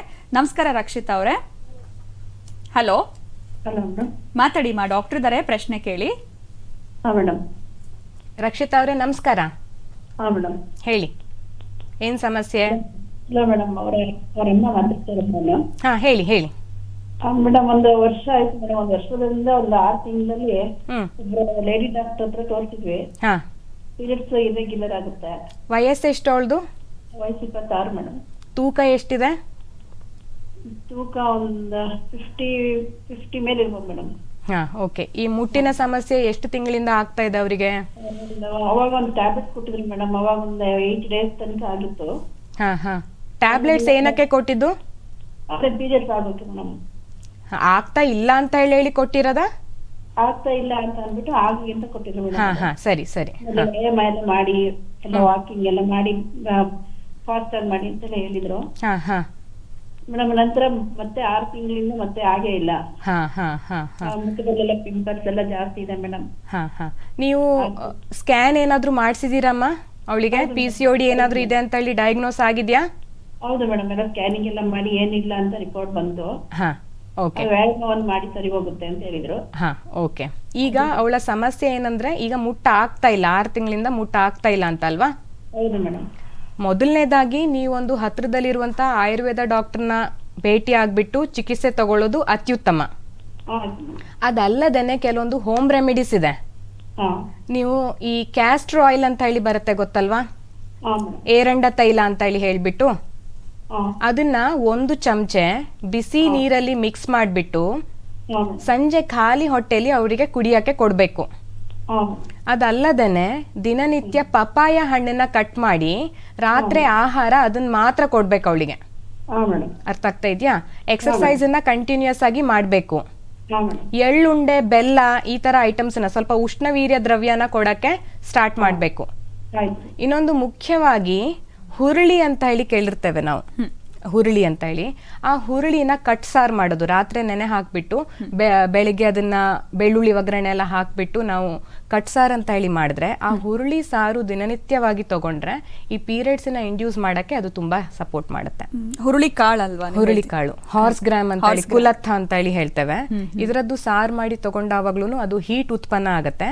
ಆವಾಗ ಬ್ಲೀಡ್ ಆಗೋದು ತುಂಬಾ ಈಸಿ ಆಗತ್ತೆ. ಖಂಡಿತವಾಗ್ಲು ಎಲ್ಲೋ ಒಂದು ಕಡೆ ಇದು ಸಾಮಾನ್ಯವಾಗಿ ಹೆಣ್ಮಕ್ಳಿಗೆ ಈ ತೊಂದರೆ ಇತ್ತು ಅಂದಾಗ ಪ್ರತಿಯೊಬ್ಬರಿಗೂ ಕೂಡ ಈ ಒಂದು ಟಿಪ್ಸ್ ನ ಫಾಲೋ ಮಾಡ್ತಾ ಬಂದ್ರೆ ಮನೆಯಲ್ಲೇ ಅವರ ಒಂದು ಪೀರಿಯಡ್ಸ್ ನ ರೆಗ್ಯುಲರೈಸ್ ಮಾಡ್ಕೊಳ್ಬಹುದು, ಯಾವುದೇ ರೀತಿಯಾಗಿರುವಂತಹ ಮೆಡಿಸಿನ್ಸ್ ತಗೊಳ್ಳದೆ ಅಂತ ಹೇಳ್ಬೋದು. ನೀವು ಆಗ್ಲೇ ಹೇಳ್ತಾ ಇದ್ರಿ ಈ ಜಂಕ್ ಫುಡ್ ಸೇವನೆ ಆಗಿರ್ಬೋದು, ನಮ್ಮ ಲೈಫ್ ಸ್ಟೈಲ್ನೇ ಕಾರಣ ಆಗಿರುತ್ತೆ ಈ ಒಂದು ತೊಂದರೆ ಬರೋದಿಕ್ಕೆ. ಜೊತೆಗೆ ಈ ಪೋಸ್ಟ್ಪೋನ್ ಅಥವಾ ಪ್ರೀಪೋನ್ ಟ್ಯಾಬ್ಲೆಟ್ಸ್ ತಗೊಳ್ಳೋದು ಬಹಳನೇ ಹೆಣ್ಣು ಮಕ್ಕಳು ಮಾಡುವಂತಹ ಒಂದು ದೊಡ್ಡ ತಪ್ಪು. ಸೊ ಇದ್ರ ಬಗ್ಗೆ ಮುಂದುವರಿಸಿ ಡಾಕ್ಟರ್. ಈಗ ನಾನು ಹೇಳ್ದೆ ಹಾರ್ಮೋನಲ್ ಪಿಲ್ಸ್ ಅವರು ತಗೊಂಡಿರ್ತಾರಂತ. ಇದನ್ನ ಯಾಕೆ ಹೇಳಿರೋದು ಅಂದ್ರೆ ನಮ್ಮ ಎಕ್ಸ್ಪೀರಿಯನ್ಸ್ ಅಲ್ಲಿ ಒಂದು ಪೇಷಂಟು ಬಂದು ಕೂತ್ಕೋತಾರೆ, ನನಗೆ ಈ ಒಂದು ಮುಟ್ಟಿನ ಸಮಸ್ಯೆ ಆಗ್ತಾ ಇದೆ ಅಂತ ಹೇಳಿ ಹೇಳಿದವಾಗ ನಾವು ಅವ್ರ ಹತ್ರ ಮಾತಾಡ್ತೇವೆ, ಕೇಳ್ತೇವೆ ಯಾವ ಕಾರಣಗಳಿಂದಾಗಿ ಈ ಒಂದು ಸಮಸ್ಯೆ ಬರ್ತಾ ಇದೆ ಅಂತ ಹೇಳಿ ಹೇಳೋದನ್ನ. ಆವಾಗಿ ಮುಖ್ಯವಾಗಿ ಹೇಳುವಂತ ಒಂದು ತೊಂದರೆ ಅಥವಾ ಒಂದು ರೀಸನ್ ಏನಂದ್ರೆ ಆ ಒಂದು ಪೋಸ್ಟ್ಪೋನ್ ಪಿಲ್ಸ್ನ ತಗೊಂಡಿರ್ತಾರೆ ಅವರು. ತಗೊಳ್ಳುವಾಗ ಅವರಿಗೆ ಗೊತ್ತಾಗಲ್ಲ, ಅಂದರೆ ಆ ತತ್ಕಾಲ ಯೋಚನೆ ಮಾಡಿರ್ತಾರೆ, ಈಗ ತಗೊಂಡ್ರೆ ನನಗೆ ದೇವಸ್ಥಾನಕ್ಕೆ ಹೋಗ್ಬೋದು, ಫಂಕ್ಷನ್ ಅಟೆಂಡ್ ಮಾಡ್ಬೋದು ಅಂತ. ಮುಂದೆ ಇದರಿಂದಾಗಿ ಏನಾಗ್ಬೋದು ಅಂತ ಹೇಳಿ ಹೇಳೋದು ಅವರು ಯೋಚನೆ ಮಾಡಿರಲ್ಲ ಅಂತ. ಅದರಲ್ಲೂ ಸಣ್ಣ ಪುಟ್ಟ ವಯಸ್ಸಲ್ಲಿ 12, 13, 14ನೇ ವಯಸ್ಸಲ್ಲೆಲ್ಲ ಈ ಥರ ಪೋಸ್ಟ್ಪೋನ್ ಪಿಲ್ಸ್ ತಗೊಳ್ಳೋದು ಖಂಡಿತವಾಗ್ಲೂ ತಪ್ಪು. ಇದು ಮನೆಯಲ್ಲಿ ಯಾರಾದರೂ ಅಡ್ವೈಸ್ ಮಾಡ್ತಾ ಇದ್ದಾರೆ ಅಂದರೆ ಒಂದ್ಸಲ ಯೋಚನೆ ಮಾಡಿ. ಈ ಒಂದು ಪಿಲ್ ತಗೊಳ್ಳೋದ್ರಿಂದ ನಮ್ಮ ಬಯೋಲಾಜಿಕಲ್ ಸೈಕಲ್, ಈ ಮುಟ್ಟು ಅಂತ ಹೇಳಿ ಹೇಳೋದು ಋತುಚಕ್ರ ತಿಂಗಳ ಆಗ್ಬೇಕಾಗಿರುವಂತ ಒಂದು ವಿಷಯ. ಇದನ್ನ ಅದು ಪೋಸ್ಟ್ಪೋನ್ ಮಾಡಕ್ ಆಗತ್ತೆ ಅಂತ ಹೇಳಿ ಹೇಳಿದ್ರೆ ಹಾರ್ಮೋನ್ ಕಂಟ್ರೋಲ್ ಎಲ್ಲ ಇರೋದು ಬ್ರೈನ್ ಅಲ್ಲಿ, ಅದು ಬ್ರೈನಿಗೆ ಹೋಗಿ ಆಕ್ಟ್ ಆಗ್ತಾ ಇರತ್ತೆ ಅಂತ. ಅಂದ್ರೆ ಇದು ಒಂದು ಸರಿ ತಗೊಂಡ್ರು ಪ್ರಾಬ್ಲಮ್ ಆಗುತ್ತೆ ಅಂತ ಹೇಳ್ತೀರಾ? ಖಂಡಿತವಾಗ್ಲೂ ಒಂದ್ಸಲ, ಯಾಕಂದ್ರೆ ಸುಮಾರಿಷ್ಟು ಪೇಷಂಟ್ಸ್ ಬರ್ತಾರೆ, ಎಷ್ಟ್ ಸಲ ತಗೊಂಡಿದ್ಯಮ್ಮ ಅಂತ ಹೇಳಿ ಕೇಳಿದ್ರೆ ನಾನು ಒಂದೇ ಸಲ ತಗೊಂಡಿರೋದು ಡಾಕ್ಟ್ರೆ, ಮತ್ ಮುಟ್ಟೇ ಇಲ್ಲ ಅಂತ ಹೇಳಿ ಹೇಳಿರ್ತಾರೆ. ಬಾಕಿ ಪ್ರಶ್ನೆ ಎಲ್ಲ ಕೇಳಿದ್ರೆ ಜೀವನ ಶೈಲಿ ಎಲ್ಲ ಸರಿಯಾಗೇ ಇರುತ್ತೆ, ಅವ್ರದ್ದೇನು ತೊಂದರೆ ಏನಿರಲ್ಲ. ಆದ್ರೂ ಕೂಡ PCOD ಸಮಸ್ಯೆನ ಅವರು ನೋಡ್ತಾ ಇರ್ತಾರೆ ಅಂದ್ರೆ ನಾವು ಅವಾಗ ಹಾರ್ಮೋನಲ್ ಪಿಲ್ಸ್ ಬಗ್ಗೆ ಜಾಸ್ತಿ ಕಾನ್ಸಂಟ್ರೇಷನ್ ಕೊಡ್ಲೇಬೇಕಾಗತ್ತೆ. ಅದು ಒಂದ್ಸಲ ತಗೊಂಡ್ರು ತಪ್ಪೆ, ಮಲ್ಟಿಪಲ್ ಟೈಮ್ಸ್ ತಗೊಂಡ್ರು ಅದು ತಪ್ಪೆ ಅಂತ. ಈ PCOD ಅಂತ ಹೇಳಿ ಹೇಳೋದು ಮುಂಚೆ ನಮಗಷ್ಟು ಅದು ಕಾಣ್ತಾ ಇರ್ಲಿಲ್ಲ. ಇತ್ತೀಚಿನ ದಿನಗಳಲ್ಲಿ ಒಂದು 5 ಪೇಷಂಟ್ಸ್ ಫೀಮೇಲ್ ಪೇಷಂಟ್ಸ್ ಹೊರಗಡೆ ಕೂತ್ಕೊಂಡಿದ್ದಾರೆ ಅಂದ್ರೆ ಅದರಲ್ಲಿ ಒಂದು 2 ರಿಂದ 3 ಪೇಷಂಟ್ಸ್ ಖಂಡಿತವಾಗ್ಲೂ PCOD ಸಮಸ್ಯೆಯಿಂದ ನರಳ್ತಾ ಇರ್ತಾರೆ. ಸೊ ಇಷ್ಟೊಂದು ಸೀರಿಯಸ್ ಆದ ಒಂದು ತೊಂದರೆ ಇರುವಾಗ ನಾವು ಈ ಹಾರ್ಮೋನಲ್ ಪಿಲ್ಸ್ ಅಂತ ಹೇಳಿ ಹೇಳೋದನ್ನ ಆದಷ್ಟು ನಿಲ್ಸೋದು, ತಗೊಳ್ಳೋದು ಆದಷ್ಟು ಒಳ್ಳೇದು. ಈಗ ಮುಟ್ಟಲ್ಲಿ ಏರುಪೇರು ಆಗ್ತಾ ಇದ್ರೆ ಅಥವಾ ಫೇಶಿಯಲ್ ಹೇರ್ ಫಾಲ್ ಆಗ್ತಾ ಇದ್ರೆ ಈಗ ಏನು ತೊಂದರೆ ಇಲ್ಲ. ಸಣ್ಣ ಮಕ್ಕಳಲ್ಲಿ ನಾವು ಹೇಗೋ ಒಂದು ಮೆಡಿಸಿನ್ ಕೊಟ್ಟು ರಿಪೇರಿ ಮಾಡ್ಬೋದು ಅದನ್ನ. ಮುಂದೆ ಮದುವೆ ಆದ ನಂತರ ಈ ಇನ್ಫರ್ಟಿಲಿಟಿ ಅಂತ ಹೇಳಿ ಬಂದ ಕೂಡ್ಲೇನೆ ಅದು ಎಲ್ಲಾ ತರದ ಒಂದು ಸಮಸ್ಯೆನ ಉಂಟು ಮಾಡುತ್ತೆ ಅಂತ. ಅಲ್ಲಿವರೆಗೂ ಅದನ್ನ ದೂಡ್ಕೊಂಡು ಹೋಗ್ಬೇಡಿ, ಆದಷ್ಟು ಬೇಗ ಅದನ್ನ ಡಯಾಗ್ನೋಸ್ ಮಾಡ್ಕೊಂಡ್ಬಿಟ್ಟು ಒಂದು ಚಿಕಿತ್ಸೆನ ಶುರು ಮಾಡಿ ಅಲ್ಲಿಗಲ್ಲಿ ಅದನ್ನ ಮುಗಿಸ್ಬಿಡಿ ಅಂತ. ಅಲ್ಲಿ ಮತ್ತೆ ಇನ್ಫರ್ಟಿಲಿಟಿ ಎಲ್ಲ ಶುರುವಾಯ್ತು ಅಂದ್ರೆ ಮತ್ತೆ ಅದರ ಚಿಕಿತ್ಸಾ ಕ್ರಮ ಎಲ್ಲ ಸ್ವಲ್ಪ ಕಷ್ಟ ಆಗತ್ತೆ. ಅವ್ರ ಪೇಷಂಟ್ಸ್ ಎಲ್ಲ ಬಂದು ಅಳ್ತಾರೆ, ಮೇಡಮ್ ನನಗೆ 5 ವರ್ಷ ಆಯ್ತು ಮದ್ವೆ ಆಗಿ, 3 ವರ್ಷ ಆಯ್ತು ಮದ್ವೆ ಆಗಿ, ಆದ್ರೂ ಮಕ್ಳಾಗ್ತಾ ಇಲ್ಲ, ನಾನು ಎಲ್ಲಾ ತರದ ವಿಷಯನ ಮಾಡ್ತಾ ಇದ್ದೇನೆ, ನಾನು ಏನ್ ಮಾಡ್ಲಿ ಡಾಕ್ಟ್ರೆ ಅಂತ ಹೇಳಿ ನಮ್ಮ ಹತ್ರ ಅವರು ಕೇಳ್ತಾ ಇರ್ತಾರೆ.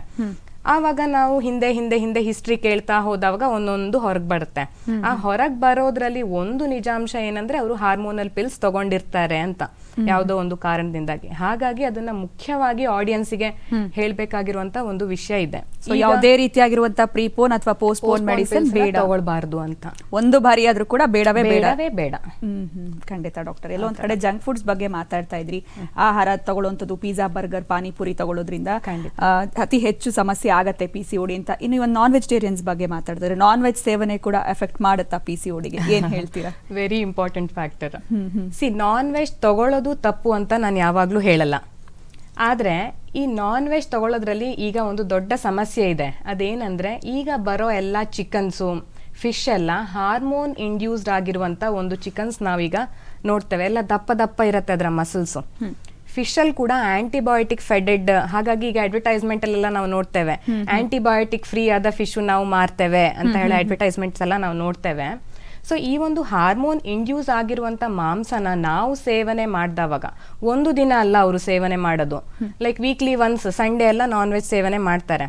ವೀಕ್ಲಿ ಒನ್ಸು, ತಿಂಗಳ, ವರ್ಷ ನಾವು ಈ ತರ ಹಾರ್ಮೋನ್ ಫೆಡೆಡ್ ಮಾಂಸನ ತಿಂತಾ ಇರುವಾಗ ಆ ಮಾಂಸದಲ್ಲಿ ಏನ್ ತೊಂದರೆ ಇರತ್ತೋ ಅದೇ ತರದ ತೊಂದರೆ ನಮ್ಮ ಶರೀರದಲ್ಲೂ ಉಂಟಾಗ್ತಾ ಇರತ್ತೆ ಅಂತ. ಸಬ್ ಕಾನ್ಶಿಯಸ್ಲಿ ನಮಗದು ಯಾರು ಹೇಳಿರಲ್ಲ. ನಾನ್ ವೆಜ್ ತಿಂತಾ ಇರ್ತಾರೆ, ಚಿಕನ್ ಅಂತ ಹೇಳಿ ಹೇಳೋದು ಎಲ್ಲರಿಗೂ ಇಷ್ಟವಾಗಿರುವಂತ ಒಂದು ಪದಾರ್ಥ. ಸೊ ದಿನನಿತ್ಯ ನಾವು ಅದನ್ನ ಸೇವನೆ ಮಾಡ್ತಾ ಮಾಡ್ತಾ ಬಂದಾವಾಗ ಎಲ್ಲೋ ಒಂದು ಕಡೆ ಸೈಲೆಂಟ್ ಆಗಿ ಹಾರ್ಮೋನಲ್ ಇಂಬ್ಯಾಲೆನ್ಸ್ ಆಗ್ತಾ ಇರತ್ತೆ. ಆ ದಿನ ಅವರಿಗೆ ಗೊತ್ತಾಗಲ್ಲ, ಬಟ್ ಮುಟ್ಟಲ್ಲಿ ಏರುಪೇರು ಆಗೋದು, ಇನ್ಫರ್ಟಿಲಿಟಿ ಏನಾದ್ರೂ ಒಂದು ರೀಸನ್ ಬಂದಾವಾಗ ನಾವು ಅದರ ಬ್ಯಾಕ್ ಗ್ರೌಂಡ್ ಅರ್ಥ ಮಾಡ್ಕೊಂಡಾವಾಗ ಈ ಒಂದು ಐಟಮ್ ತಿಂದಿದ್ದೀರಾ ಅಂತ ಹೇಳಿ ಕೇಳಿದವಾಗ ಅವರು ಹೌದು ಅಂತ ಹೇಳಿ ಹೇಳ್ತಾರೆ. ಇದನ್ನ ಕಂಪ್ಲೀಟ್ ಆಗಿ ಅವಾಯ್ಡ್ ಮಾಡಿ ವೆಜಿಟೇಬಲ್ಸ್, ಫ್ರೂಟ್ಸ್ ತಗೊಳ್ಳೋದು ಬಹಳ ಉತ್ತಮ ಅಂತ. ನಾಟಿ ಐಟಮ್ ಸಿಗತ್ತೆ ಅಂತ ಹೇಳಿ ಹೇಳಿದ್ರೆ ಖಂಡಿತವಾಗ್ಲೂ ತಿನ್ನಿ. ನಾಟಿ ಮೊಟ್ಟೆನೋ ಅಥವಾ ನಾಟಿ ಕೋಳಿನೋ ನಿಮಗೆ ಸಿಗತ್ತೆ ಅಂದ್ರೆ ನಾನ್ ವೆಜ್ ತಿನ್ನೋದು ತಪ್ಪಲ್ಲ. ಬಟ್ ಈ ತರ ಆಂಟಿಬಯೋಟಿಕ್ ಹಾರ್ಮೋನ್ ಫೆಡೆಡ್ ಆದಂತ ಮಸಲ್ಸ್ ನ ತಗೊಳ್ಳೋದು ಖಂಡಿತವಾಗ್ಲೂ ತಪ್ಪು. ಖಂಡಿತ ಈ ವಿಚಾರವಾಗಿ ಮಾತಾಡೋಣ. ಮೈಸೂರಿಂದ ಐಶ್ವರ್ಯ ಅವ್ರು ಕರೆ ಮಾಡಿದ್ದಾರೆ. ಹಲೋ ಹಲೋ, ಮಾತಾಡಿ ಐಶ್ವರ್ಯ. ಡಾಕ್ಟರ್ ಇದ್ದಾರೆ, ಪ್ರಶ್ನೆ ಕೇಳ್ಬೋದು. ನನ್ ಧ್ವನಿ ಕೇಳಿಸ್ತಾ ಇದೆಯಾ? ಮಾತಾಡಿ ಮಾ, ಡಾಕ್ಟರ್ ಇದ್ದಾರೆ, ಪ್ರಶ್ನೆ ಕೇಳಿ. ನಮಸ್ಕಾರ ಐಶ್ವರ್ಯ ಅವರೇ. ನಮಸ್ಕಾರ, ನನ್ನ ಹೆಸರು ಐಶ್ವರ್ಯ ಅಂತ. ಹೇಳಿ. ನನ್ಗೆ ಇದು PCOD ಏನು ಅಂತ ನನಗೆ ಇನ್ನೂ ಕರೆಕ್ಟ್ ಆಗಿ ಗೊತ್ತಾಗಿಲ್ಲ. ಓಕೆ. 3 years ಬ್ಯಾಕ್ ನಾನು ಹೋಗಿ ಡಾಕ್ಟರ್ ಹತ್ರ ಹೇಳ್ದೆ ನಂಗೆ ಹಿಂಗೆ ಪೀರಿಯಡ್ಸ್ ಪ್ರಾಬ್ಲಮ್ ಇದೆ. ಅಂದ್ರೆ ತುಂಬಾ ಲೇಟ್ ಆಗಾದೆ, ಒಂದು 4 months ಬಿಟ್ಟಿದ್ರು ಆಗೇ ಇರ್ಲಿಲ್ಲ ನನಗೆ ಪೀರಿಯಡ್ಸ್. ಅದಕ್ಕೆ ನಾನು ಡಾಕ್ಟರ್ ಹತ್ರ ಹೋದಾಗ ಅವರು ಸ್ಕ್ಯಾನಿಂಗ್ ಬರ್ಕೊಟ್ರು, ಥೈರಾಯ್ಡ್ ಟೆಸ್ಟ್ ಎಲ್ಲ ಬರ್ಕೊಟ್ರು. ಅದೆಲ್ಲ ಮಾಡಿಸಿ ರಿಪೋರ್ಟ್ ತಂದು ಅವ್ರಿಗೆ ಕೊಟ್ಟೆ. ಅವರು ನೋಡಿ ನನ್ಗೆ ಟ್ಯಾಬ್ಲೆಟ್ ಕೊಟ್ರು. 45 days ಬಂತು ಮೆಂಡೇಟ್ ಅಂತ ಟ್ಯಾಬ್ಲೆಟ್ ನೇಮು. ಆ ಟ್ಯಾಬ್ಲೆಟ್ ನ ಕೊಟ್ಟಿದ್ದಾರೆ. ಅದನ್ನೇ ನಾನು ಇನ್ನೂ ಕಂಟಿನ್ಯೂಸ್ ಆಗಿ ತಗೋತಾನೆ ಇದೀನಿ. 3 years ಆಯ್ತು, ನನಗೆ ಇನ್ನೂ ರೆಗ್ಯುಲರ್ ಆಗಿಲ್ಲ. ಆ ಟ್ಯಾಬ್ಲೆಟ್ ಮಾತ್ರ ನಾನು ಕಂಟಿನ್ಯೂಸ್ ಆಗಿ ತಗೋತಿದೀನಿ. ನೀವು ಯಾವುದೇ ಆಯುರ್ವೇದ ತಜ್ಞರನ್ನ ಭೇಟಿ ಆಗಿಲ್ವಮ್ಮ? ಇಲ್ಲ, ನಾನು ಯಾವ್ದಕ್ಕೂ ಹೋಗಿಲ್ಲ ಇನ್ನು. ಅದು ನಂಗೆ ಅವ್ರು ಹೇಳಿದ್ರು ಆ ಟ್ಯಾಬ್ಲೆಟ್ ಇಂದ ಏನು ಸೈಡ್ ಎಫೆಕ್ಟ್ ಇಲ್ಲ ಅಂತಾನು ಹೇಳಿದ್ದಾರೆ. ನಿಮಗೆ ಮದುವೆ ಆಗಿದ್ಯಾ ಆಗಿಲ್ವಾ ಇನ್ನು? ಇಲ್ಲ, ನಂಗೆ 23 years. ವರ್ಕಿಂಗ್ ಲೇಡಿನಾ? ಹೌದು. ತೂಕ ಎಷ್ಟಿದೆ? 55. ಓಕೆ. ಸ್ಟ್ರೆಸ್ ಏನಾದರೂ ಇದೆಯಾ? ಇಲ್ಲ, ಏನಿಲ್ಲ. ಹಾಂ, ಇದಕ್ಕೆ ನಾನು ಸೊಲ್ಯೂಷನ್ ಹೇಳಬೇಕು ಅಂದರೆ ಆದಷ್ಟು ಬೇಗ ಒಂದು ಆಯುರ್ವೇದ ತಜ್ಞರನ್ನು ಭೇಟಿ ಆಗಿಬಿಟ್ಟು ನಿಮ್ಮ ನಾಡಿ ಪರೀಕ್ಷೆನ ಸರಿಯಾಗಿ ಅರ್ಥ ಮಾಡಿಸ್ಕೊಂಡ್ಬಿಟ್ಟು ಆ ಹಾರ್ಮೋನಲ್ ಪಿಲ್ಸ್ ಎಲ್ಲ ಬಿಟ್ಬಿಟ್ಟು ಆಯುರ್ವೇದ ಚಿಕಿತ್ಸೆನ ಒಂದು ಸರಿಯಾಗಿ ನೀಟಾಗಿ ಮಾಡಿಕೊಂಡು ಅದನ್ನು ಮುಂದೆ ತೊಗೊಂಡು ಹೋಗೋದು ಒಳ್ಳೆಯದು ಅಂತ ನನ್ನ ಒಪಿನಿಯನ್ನು. ಯಾಕೆಂದರೆ ಇನ್ನೂ ಮದುವೆ ಆಗಿಲ್ಲ ಅಂತ ಹೇಳಿ ಹೇಳ್ತೀರಾ, 23 ವಯಸ್ಸು ಅಂತ ಹೇಳಿ ಹೇಳ್ತಾ ಇದ್ದೀರಾ. ಮುಂದೆ ಯಾವುದೇ ಥರದ ಸಮಸ್ಯೆ ಆಗಬಾರ್ದು, ಫರ್ಟಿಲಿಟಿಲಿ ಯಾವುದೇ ಥರದ ಸಮಸ್ಯೆ ಆಗಬಾರ್ದು ಅಂದರೆ ಈಗಲೇ ಆ ಸಮಸ್ಯೆಗೆ ನೀವು ಒಂದು ಸೊಲ್ಯೂಷನನ್ನು ಕಂಡುಹಿಡ್ಕೊಳ್ಬೇಕು. ಆದಷ್ಟು ನಮ್ಮ Indian system of medicine Ayurveda ಅಂತ ಹೇಳಿ ಹೇಳೋದನ್ನು ನೀವು ಅಳವಡಿಸ್ಕೊಂಡ್ಬಿಟ್ಟು ಈ ಒಂದು ಸಮಸ್ಯೆಗೆ ನೀವು ಸೊಲ್ಯೂಷನನ್ನು ಕಂಡುಹಿಡ್ಕೊಳ್ಳಿ ಅಂತ. ಧನ್ಯವಾದಗಳು ಕರೆ ಮಾಡಿದ್ದಕ್ಕೆ. ಇನ್ನು ಸ್ಟ್ರೆಸ್ ಇದೆಯಾ ಅನ್ನೋದನ್ನ ಕೇಳ್ತಾ ಇದ್ರಿ. ಸ್ಟ್ರೆಸ್ ಇರುವಂಥ ಹೆಣ್ಣು ಮಕ್ಕಳಲ್ಲಿ PCOD ಬರುತ್ತಾ ಅಥವಾ ಹೇಗೆ ಡಾಕ್ಟರ್? ಈ ಸ್ಟ್ರೆಸ್ ಅಂತ ಹೇಳಿ ಹೇಳೋ ಒಂದು ವಿಷಯ ಬ್ರೈನಲ್ಲಿ ಕಂಟ್ರೋಲ್ ಆಗ್ತಾ ಇರುವಂಥದ್ದು. ಈಗಿನ ಜೀವನ ಶೈಲಿಯಲ್ಲಿ ಏನಾಗುತ್ತೆ ಅಂದರೆ ಕೆಲಸ, ಎಜುಕೇಷನ್ ಹೇಳೋದಕ್ಕೆ ಹೆಣ್ಮಕ್ಳು ತುಂಬ ಒಂದು ಇಂಪಾರ್ಟೆನ್ಸ್ ಕೊಡ್ತಾ ಇರ್ತಾರೆ. ಎಲ್ಲೋ ಒಂದು ಕಡೆ ದಿನನಿತ್ಯ ಓಡೋದೇ ಆಗಿರುತ್ತೆ. ಬೆಳಗ್ಗೆ ಎದ್ದು ಕೂಡಲೇ ಟಿಫಿನ್ ಪ್ಯಾಕ್ ಮಾಡು, ಓಡು, ಕೆಲಸ ಮಾಡು, ಬಾ, ಸಿಸ್ಟಮ್ ಮುಂದೆ ಕೂತ್ಕೋ, ಇದೇ ಥರ ಒಂದು ಜೀವನ ಶೈಲಿನ ಫಾಲೋ ಮಾಡ್ತಾ ಇರ್ತಾರೆ. ವರ್ಕ್ ಪ್ರೆಷರ್ ಅಂತ ಹೇಳಿ ಹೇಳೋದು ಯಾವ ಲೆವೆಲಲ್ಲಿ ಇರುತ್ತೆ ಅಂದರೆ ಏನು ತಿಂತಾ ಇದ್ದಾರೆ ಹೇಳೋದು ಸಹಿತ ಅವರಿಗೆ ಗೊತ್ತಿರಲ್ಲ. ನಾನು ಚಪಾತಿ ತಿಂತಾ ಇದ್ದೀನೋ ಪೂರಿ ತಿಂತಾ ಇದ್ದೀನೋ ಹೇಳೋದು ಸಹಿತ ಗೊತ್ತಾಗಿರಲ್ಲ. ಆವಾಗ ಏನಾಗುತ್ತೆ ಅಂದರೆ ಈ ಮೆಟಬಾಲಿಸಮಲ್ಲಿ ಇಂಪೈರ್ಮೆಂಟ್ ಆಗೋಕ್ಕೆ ಶುರುವಾಗುತ್ತೆ. ಈ PCOD ಇರೋ ಒಂದು ಪೇಷಂಟ್ಸಲ್ಲಿ ಮೆಟಬಾಲಿಸಮ್, ಈ ತೂಕ ಜಾಸ್ತಿ ಆಗ್ತಾ ಇದೆ ಅಂತ ಹೇಳಿ ಹೇಳ್ತೀವಲ್ವಾ, ಪಾಚಕಾಗ್ನಿ ಅಂತ ಹೇಳಿ ಹೇಳೋದು ನಾವೇನು ಆಹಾರ ತಗೊಳ್ತೀವೋ ಆ ಆಹಾರ ತಗೊಂಡ್ಬಿಟ್ಟು ಸರಿಯಾಗಿ ಅದರ ಡೈಜೆಷನ್ ಪ್ರೊಸೆಸ್ ಮಾಡಿಬಿಟ್ಟು ನ್ಯೂಟ್ರಿಷನಲ್ ವ್ಯಾಲ್ಯೂಗೆ ಕನ್ವರ್ಟ್ ಮಾಡುವಂಥ ಒಂದು ಕೆಲಸ ಇರೋದು ಈ ಅಗ್ನಿಗೆ. ಈ ಸ್ಟ್ರೆಸ್ಸು ಅಥವಾ ವರ್ಕ್ ಪ್ರೆಷರು ಜಾಸ್ತಿ ಇರೋರಲ್ಲಿ ಏನಾಗುತ್ತೆ ಅಂದರೆ ತಾನೇನು ತಿಂತಾ ಇದ್ದೀನಿ ಅಂತ ಹೇಳಿ ಹೇಳೋದು ಗೊತ್ತಾಗದೇ ಡೈಜೆಸ್ಟಿವ್ ಎನ್ಸೈಮ್ಸು, ಜ್ಯೂಸಸ್ ಎಲ್ಲ ಸರಿಯಾಗಿ ಅದು ರಿಲೀಸ್ ಆಗದೇ ಮೆಟಬಾಲಿಸಮ್ ಸರಿಯಾಗಿ ಆಗ್ತಾ ಇರಲ್ಲ. ಆವಾಗ ಏನಾಗುತ್ತೆ, ತಗೊಂಡಿರೋ ಆಹಾರ ಬೊಜ್ಜಿಗೆ ಕನ್ವರ್ಟ್ ಆಗ್ತಾ ಇರುತ್ತೆ. ನ್ಯೂಟ್ರಿಷನಲ್ ವ್ಯಾಲ್ಯೂಸಿಗೆ ಕನ್ವರ್ಟ್ ಆಗದೇ ಬೊಜ್ಜಿಗೆ ಕನ್ವರ್ಟ್ ಆಗ್ತಾ ಇರುತ್ತೆ. ಈ PCOD ಇರೋರಲ್ಲಿ ಬಿಡಿ, ಈಗ ಚಿಕ್ಕ ಚಿಕ್ಕ ಮಕ್ಕಳಿಗೂ ಸಹಿತ ಅವ್ರ ಆಹಾರ ತಗೊಳ್ಬೇಕು ಅಂದರೆ ಮೊಬೈಲ್ ಕೊಡ್ತಾರೆ, TV ಮುಂದೆ ಕೂರಿಸಿರ್ತಾರೆ, ಮ್ಯೂಸಿಕ್ ಹಾಕಿರ್ತಾರೆ. ಆವಾಗ ಏನಾಗುತ್ತೆ ಅಂದರೆ ಆ ಮಗುಗೆ, ಹೆಣ್ಮಗಳೇ ಆಗಿರಲಿ ಗಂಡು ಹುಡುಗರೇ ಆಗಿರಲಿ, ತಾನೇನು ತಿಂತಾ ಇದ್ದೀನಿ ಅಂತ ಹೇಳಿ ಹೇಳೋದು ಗೊತ್ತಾಗಲ್ಲ. ನಾನು ತಿಂತಾ ಇರೋದು ಚಪಾತಿನ ಪೂರಿನ. ಈಗ ಚಪಾತಿಗೆ ಒಂದು ಥರದ ಡೈಜೆಸ್ಟಿವ್ ಎನ್ಸೈಮ್ಸ್ ಬೇಕಾಗುತ್ತೆ. ನಾವು ಪೊಂಗಲ್ಲು ಲೈಟ್ ಆದಂಥ ಆಹಾರ ತಗೊಳ್ತಾ ಇದ್ದೀವಿ ಅಂದರೆ ಅದಕ್ಕೂ ಒಂದು ಥರದ ಡೈಜೆಸ್ಟಿವ್ ಎನ್ಸೈಮ್ ಬೇಕಾಗುತ್ತೆ. ಇದು ಮಿಸ್ ಮ್ಯಾಚ್ ಆಗಿಬಿಡತ್ತೆ. ಬ್ರೈನಿಗೆ ಗೊತ್ತೇ ಆಗಲ್ಲ ನಾನು ಯಾವ ಥರದ ಇದು ರಿಲೀಸ್ ಮಾಡಬೇಕು ಅಂತ ಹೇಳಿ at the end of the day ಒಬೇಸಿಟಿಗೆ ಅವರು ಕನ್ವರ್ಟ್ ಆಗ್ತಾರೆ. ಆವಾಗ ಒಂದು ಚಿಕಿತ್ಸೆಗೆ ಅಂತ ಹೇಳಿ ಅವರು ಹೊರಡ್ತಾರೆ. ಅದರ ಬದಲು ದಿನನಿತ್ಯ ನಾವು ಟೇಬಲ್ ಮೇಲೆ ಫುಡ್ ಇದೆ ಅಂತ ಹೇಳಿ ಹೇಳಿದ್ರೆ ಅದನ್ನ ನೋಡಬೇಕು 2 ನಿಮಿಷ. ನಾನು ತಿಂತಾ ಇರೋದು ಅನ್ನನ ಅಥವಾ ನಾನು ತಿಂತಾ ಇರೋದು ಚಪಾತಿನ ಹೇಳೋದನ್ನ ಮಾಡಿಬಿಟ್ಟು ಆದಷ್ಟು ಕಂಪ್ಯೂಟರ್ ಮುಂದೆ ಕೂತ್ಕೊಳ್ಳೋದು ಅಥವಾ ಮೊಬೈಲ್ ಮಕ್ಕಳಿಗೆ ಕೊಡೋದು, ಇದನ್ನ ಮಾಡದನೆ ಆ ಆಹಾರಕ್ಕೆ ತುಂಬ ಮುಖ್ಯತ್ವ ಕೊಟ್ಬಿಟ್ಟು ನಾನು ಏನು ತಿಂತಾ ಇದ್ದೀನಿ ಹೇಳೋದಕ್ಕೆ ಜಾಸ್ತಿ ಒಂದು ಇಂಪಾರ್ಟೆನ್ಸು ಕೊಡಬೇಕು ಅಂತ. ಖಂಡಿತವಾಗ್ಲೂ. ಇನ್ನು PCOD ಬಗ್ಗೆ ಸಾಕಷ್ಟು ಹೇಳ್ತಾ ಇದ್ರಿ. ಆಯುರ್ವೇದದಲ್ಲಿ ಚಿಕಿತ್ಸೆ ಬಗ್ಗೆ ನಾವು ಮಾತಾಡೋದಾದ್ರೆ ಯಾವ ರೀತಿ ಇದೆ ಟ್ರೀಟ್ಮೆಂಟು, ಇದ್ರ ಬಗ್ಗೆ ತಿಳಿಸ್ಕೊಡಿ. ಖಂಡಿತವಾಗ್ಲೂ. ಸೊ ಆಯುರ್ವೇದದಲ್ಲಿ ನಾವೊಂದು PCODಗೆ ಚಿಕಿತ್ಸಾ ಕ್ರಮ ಅಂತ ಹೇಳಿ ಹೇಳಿದ್ರೆ ಅತ್ಯದ್ಭುತವಾದಂಥ ಚಿಕಿತ್ಸಾ ರೀತಿಗಳಿದೆ. ಪ್ರಮುಖವಾಗಿ ನಾವು ಮಾಡುವಂಥ ಒಂದು ಚಿಕಿತ್ಸಾ ಕ್ರಮ ಅಂತ ಹೇಳಿ ಹೇಳಿದ್ರೆ ಶರೀರ ಶುದ್ಧೀಕರಣ ಅಂತ ಹೇಳಿ ಹೇಳೋ ಒಂದು ಪ್ರೊಸೆಸ್ಸು. ಯಾಕಂದರೆ ಈಗ PCOD ಹೇಳೋದು ಹಳೆ ವರ್ಡ್ ಆಯಿತು, ನಾವೀಗ ಕರೆಯೋದು ಅದನ್ನು PCOS ಅಂತ ಹೇಳಿ ಹೇಳಿಬಿಟ್ಟು ಮಲ್ಟಿಪಲ್ ತೊಂದರೆಗಳು, ಪಾಲಿಸಿಸ್ಟಿಕ್ ಓವೇರಿಯನ್ ಸಿಂಡ್ರಮ್. ಅದರ ಅರ್ಥ ಏನು ಅಂದರೆ ಬೇರೆ ಬೇರೆ ಥರದ ಸಮಸ್ಯೆ ಒಟ್ಟುಗೂಡ್ಬಿಟ್ಟು ತೊಂದರೆ ಕೊಡ್ತಾ ಇದೆ ಹೇಳೋದು ಅದರ ಅರ್ಥ. ಈ ಶರೀರ ಶುದ್ಧೀಕರಣ ಅಂತ ಹೇಳಿ ಹೇಳೋದ್ರಲ್ಲಿ ನಾವೊಂಚೂರು ಅದನ್ನು ಕಸ್ಟಮೈಸ್ ಮಾಡಿಬಿಟ್ಟು ಪೇಷಂಟ್ಸಿಗೆ, ಯಾಕಂದರೆ ಎಲ್ಲ ಪೇಷಂಟ್ಸು ಈಗ ಕೆಲಸ ಮಾಡ್ತಾ ಇರ್ತಾರೆ, ಪ್ರತಿಯೊಬ್ಬರಿಗೂ ಆಸ್ಪತ್ರೆಗೆ ಬಂದುಬಿಟ್ಟು ಅದರ ಚಿಕಿತ್ಸೆ ತಗೊಳ್ಳೋದು ಹೇಳೋದು ಕಷ್ಟ ಆಗುತ್ತೆ. ಹಾಗಾಗಿ take home procedure, detoxification procedure ಅಂತ ಹೇಳಿ ಮಾಡಿದ್ದೇವೆ. ಸಾವಿರಾರು ಗಟ್ಟಲೆ ಜನರಿಗೆ ಅದನ್ನು ಕೊಟ್ಬಿಟ್ಟು ಒಳ್ಳೆ ಒಂದು ರಿಸಲ್ಟ್ಸ್ ನೋಡಿರುವಂಥ ಒಂದು ಪ್ರಾಡಕ್ಟ್ ಅದು. ಅದರಲ್ಲಿ 10 ದಿನದ ಪ್ರೊಸೀಜರ್ ಅಥವಾ 14 ದಿನದ ಪ್ರೊಸೀಜರನ್ನು ಪೇಷಂಟಿಗೆ ಮಾಡಿಸ್ತೇವೆ. ಆ ಒಂದೊಂದು ಕಿಟ್ಟಲ್ಲೂ 10 ದಿನದ್ದು ಅಥವಾ 14 ದಿನದ್ದು ಪ್ಯಾಕೆಟ್ಸ್ ಬರುತ್ತೆ. ಒಂದೊಂದು ಪ್ಯಾಕೆಟಲ್ಲೂ ಆ ದಿನಕ್ಕಿರುವಂಥ ಮದ್ದು, ಆ ದಿನಕ್ಕಿರುವಂಥ ಮದ್ದಿನ ಆಹಾರ, ಅದನ್ನು ಹೆಂಗೆ ತಗೊಳ್ಬೇಕು ಅಂತ ಹೇಳೋ ಚೀಟಿ, ಯೋಗ ಚೀಟಿ, ಇಷ್ಟು ಐಟಮ್ಸ್ ಅದರಲ್ಲಿ ಹಾಕಿರ್ತೇವೆ. 5 ಥರದಲ್ಲಿ ನಮ್ಮ ಶರೀರದಲ್ಲಿ ಆ್ಯಕ್ಟ್ ಆಗ್ತಾ ಇರುತ್ತೆ. ಒಂದು ರಕ್ತ ಶುದ್ಧೀಕರಣ, ತುಂಬ ಇಂಪಾರ್ಟೆಂಟ್ ಆಗಿ ಆಗಬೇಕಾಗಿರುವಂಥದ್ದು. ಇನ್ನೊಂದು ಅಂಗಾಂಗ ಶುದ್ಧೀಕರಣ ಅಂತ ಹೇಳಿಬಿಟ್ಟು ನಮ್ಮ ಲಿವರು, ಕಿಡ್ನಿ, ಇಂಟೆಸ್ಟೈನ್ ಇದನ್ನೆಲ್ಲ ಒಂದ್ಸಲ ಶುದ್ಧೀಕರಣ ಮಾಡುವಂಥ ಒಂದು ಪದ್ಧತಿ. ಅದಲ್ಲದೇನೆ ಈ ಸೆನ್ಸರಿ ಆರ್ಗನ್ಸ್ ಅಂತ ಹೇಳ್ತೇವೆ, ಊರ್ಧ್ವ ಜತ್ರಿಗತ ಆರ್ಗನ್ಸ್ ಅಂತ ಹೇಳೋದು. ಅದರಲ್ಲಿ ಮುಖ್ಯವಾಗಿ ಹಾರ್ಮೋನಲ್ ಇಂಬ್ಯಾಲೆನ್ಸ್ ಆ ಥರದ್ದು ಏನಾದ್ರು ಸಮಸ್ಯೆ ಇದೆಯಾ, ನಸ್ಯ ಅಂತ ಒಂದು ಮದ್ದು ಕೊಟ್ಬಿಟ್ಟು ಅದನ್ನು ರೆಗ್ಯುಲರೈಸ್ ಮಾಡ್ತೇವೆ. ಅದಲ್ಲದೇ ಫ್ಯಾಟ್ ಸ್ಕ್ರೇಪಿಂಗ್, ಈಗ ಬೊಜ್ಜು ಅಂತ ಹೇಳೋದು ತುಂಬ ಮುಖ್ಯವಾಗಿ ಬರುವಂಥ ಒಂದು ಸಮಸ್ಯೆ. ಆ ಒಂದು ಬೊಜ್ಜನ್ನ ಕರಗಿಸುವಂಥ ಒಂದು ಪದ್ಧತಿ. Last but not the least ಹೇಳೋದು ಹೊಟ್ಟೆ ಕ್ಲೀನ್ ಮಾಡುವಂಥ ಒಂದು ಪದ್ಧತಿ. ಲಾಸ್ಟ್ 2 ದಿನ ಬೇದಿಗೆ ಮದ್ದು ಕೊಟ್ಬಿಟ್ಟು ಈ ಶಾಖಾಗತ ಟಾಕ್ಸಿನ್ಸು ಅಥವಾ ಇಂಡೈಜೆಸ್ಟೆಡ್ ಮೆಟೀರಿಯಲ್ನ ಕೋಷ್ಟಕ್ಕೆ ತಂದುಬಿಟ್ಟು ಅಲ್ಲಿಂದ ಹೊರಗಡೆ ಹಾಕುವಂಥ ಒಂದು ಪದ್ಧತಿ. ನಾವು ಈ ಥರ ಒಂದು ಶುದ್ಧೀಕರಣ ಮಾಡಿದವಾಗ, ಈಗ ಫಾರ್ ಎಕ್ಸಾಂಪಲ್ ಒಂದು ಪೇಪರ್ ಇರುತ್ತೆ, ನಾವು ಅದ್ರ ಮೇಲೆ ಚಿತ್ರ ಬರಿಬೇಕು. ಆ ಪೇಪರ್ ನೀಟು ಕ್ಲೀನ್ ಆಗಿದ್ರಲ್ವಾ ನಾವು ಯಾವ್ದಾದ್ರು ಒಂದು ಹೊಸ ಚಿತ್ರವ ಚಂದಕ್ಕೆ ಅದ್ರ ಮೇಲೆ ಬರಿಬೋದು. ಅದು ಗಲೀಜಿದ್ರೆ ಅದ್ರ ಮೇಲೆ ಡಸ್ಟ್ ಅಥವಾ ಬೇರೆ ಯಾವ್ದೋ ಒಂದು ಚಿತ್ರ ಅದ್ರ ಮೇಲೆ ಆಲ್ರೆಡಿ ಬರ್ದದಿದ್ರೆ ನಾವು ಅದ್ರ ಮೇಲೆ ಒಂದು ಚಂದದ ಒಂದು ಚಿತ್ರ ಬರೆಯಕ್ಕಾಗತ್ತಾ? ಇಲ್ಲ. ಅದೇ ತರ ನಾವು ಯಾವುದೇ ಒಂದು ಮದ್ದು ಒಂದು ಪೇಷಂಟ್ಗೆ ಕೊಡಬೇಕು ಹೇಳಿದ್ರು ಆ ಪೇಷಂಟಿನ ಶರೀರ ರಿಸೀವಿಂಗ್ ಎಂಡಲ್ಲಿ ಇರಬೇಕು, ಶುದ್ಧವಾಗಿ ಇರಬೇಕು. ಆ ಒಂದು ಶುದ್ಧವಾಗಿರುವಂಥ ಶರೀರದ ಮೇಲೆ ನಾವು ನೆಕ್ಸ್ಟ್ ಯಾವುದೇ ಥರದ ಒಂದು ಮದ್ದು ಕೊಟ್ಟರು ಬೇಗನೆ ಶೀಘ್ರವಾಗಿ ಅದು ರಿಸಲ್ಟ್ ತೋರ್ಸಕ್ಕೆ ನಮಗೆ ಶುರು ಮಾಡುತ್ತೆ. ಖಂಡಿತ ಈ ವಿಚಾರವಾಗಿ ಮಾತಾಡೋಣ. ದಾವಣಗೆರೆಯಿಂದ ಪುಷ್ಪ ಅವರು ಕರೆ ಮಾಡಿದ್ದಾರೆ.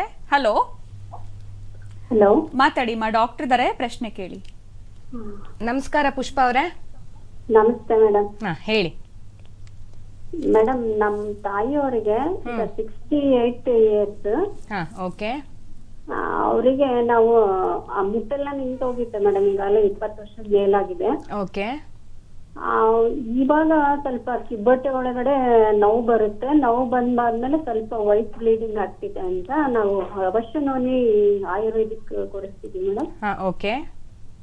ಅದು ಕಡಿಮೆ ಆಗ್ಲಿಲ್ಲ ಮೇಡಮ್. ಈಗ 148 ಡೇಸ್ ಆಯ್ತು ತಗೊಳಕತ್ತಿ. ಹಾಗಾಗಿ ಕಡಿಮೆ ಆಗಿಲ್ಲ. ಅದ್ರ ಬಗ್ಗೆ ಮತ್ತೆ ಏನಾದ್ರು ಆಯುರ್ವೇದಿಕ್ ಮೆಡಿಸಿನ್? ಈ ಕಿಬ್ಬೊಟ್ಟೆ ನೋವು ಅಂತ ಹೇಳ್ತಾ ಇದ್ದೀರಲ್ವಾ ನೀವು, ಇದಕ್ಕೆ ಸ್ಕ್ಯಾನು ಅಥವಾ ಯಾವ್ದಾದ್ರು ಡಾಕ್ಟರ್ಗೆ ತೋರಿಸಿದ್ದೀರಮ್ಮ? ಇಲ್ಲ ಇಲ್ಲ ಮೇಡಮ್, ತೋರಿಸಿಲ್ಲ. ಯಾರ ಹತ್ರನೂ ತೋರಿಸಿಲ್ಲ? ಇಲ್ಲ ಮೇಡಮ್. ಈ ಬೆಳಿ ಮುಟ್ಟು ಹೋಗ್ತಾ ಇದೆ ಹೇಳೋದ್ರ ಅರ್ಥ ಏನು ಅಂದ್ರೆ ಒಳಗಡೆ ಏನಾದ್ರೂ ಇನ್ಫೆಕ್ಷನ್, ರೀಪ್ರೊಡಕ್ಟಿವ್ ಆರ್ಗನ್ ಅಲ್ಲೋ ಅಥವಾ ವಜೈನಾ ಅಲ್ಲೋ ಸರ್ವಿಕ್ಸ್ ಅಲ್ಲೋ ಏನಾದ್ರೂ ಇನ್ಫೆಕ್ಷನ್ ಇದೆಯಾ ಅಂತ ಹೇಳೋದನ್ನ ನಾವು ಕಂಡುಹಿಡಿಬೇಕು.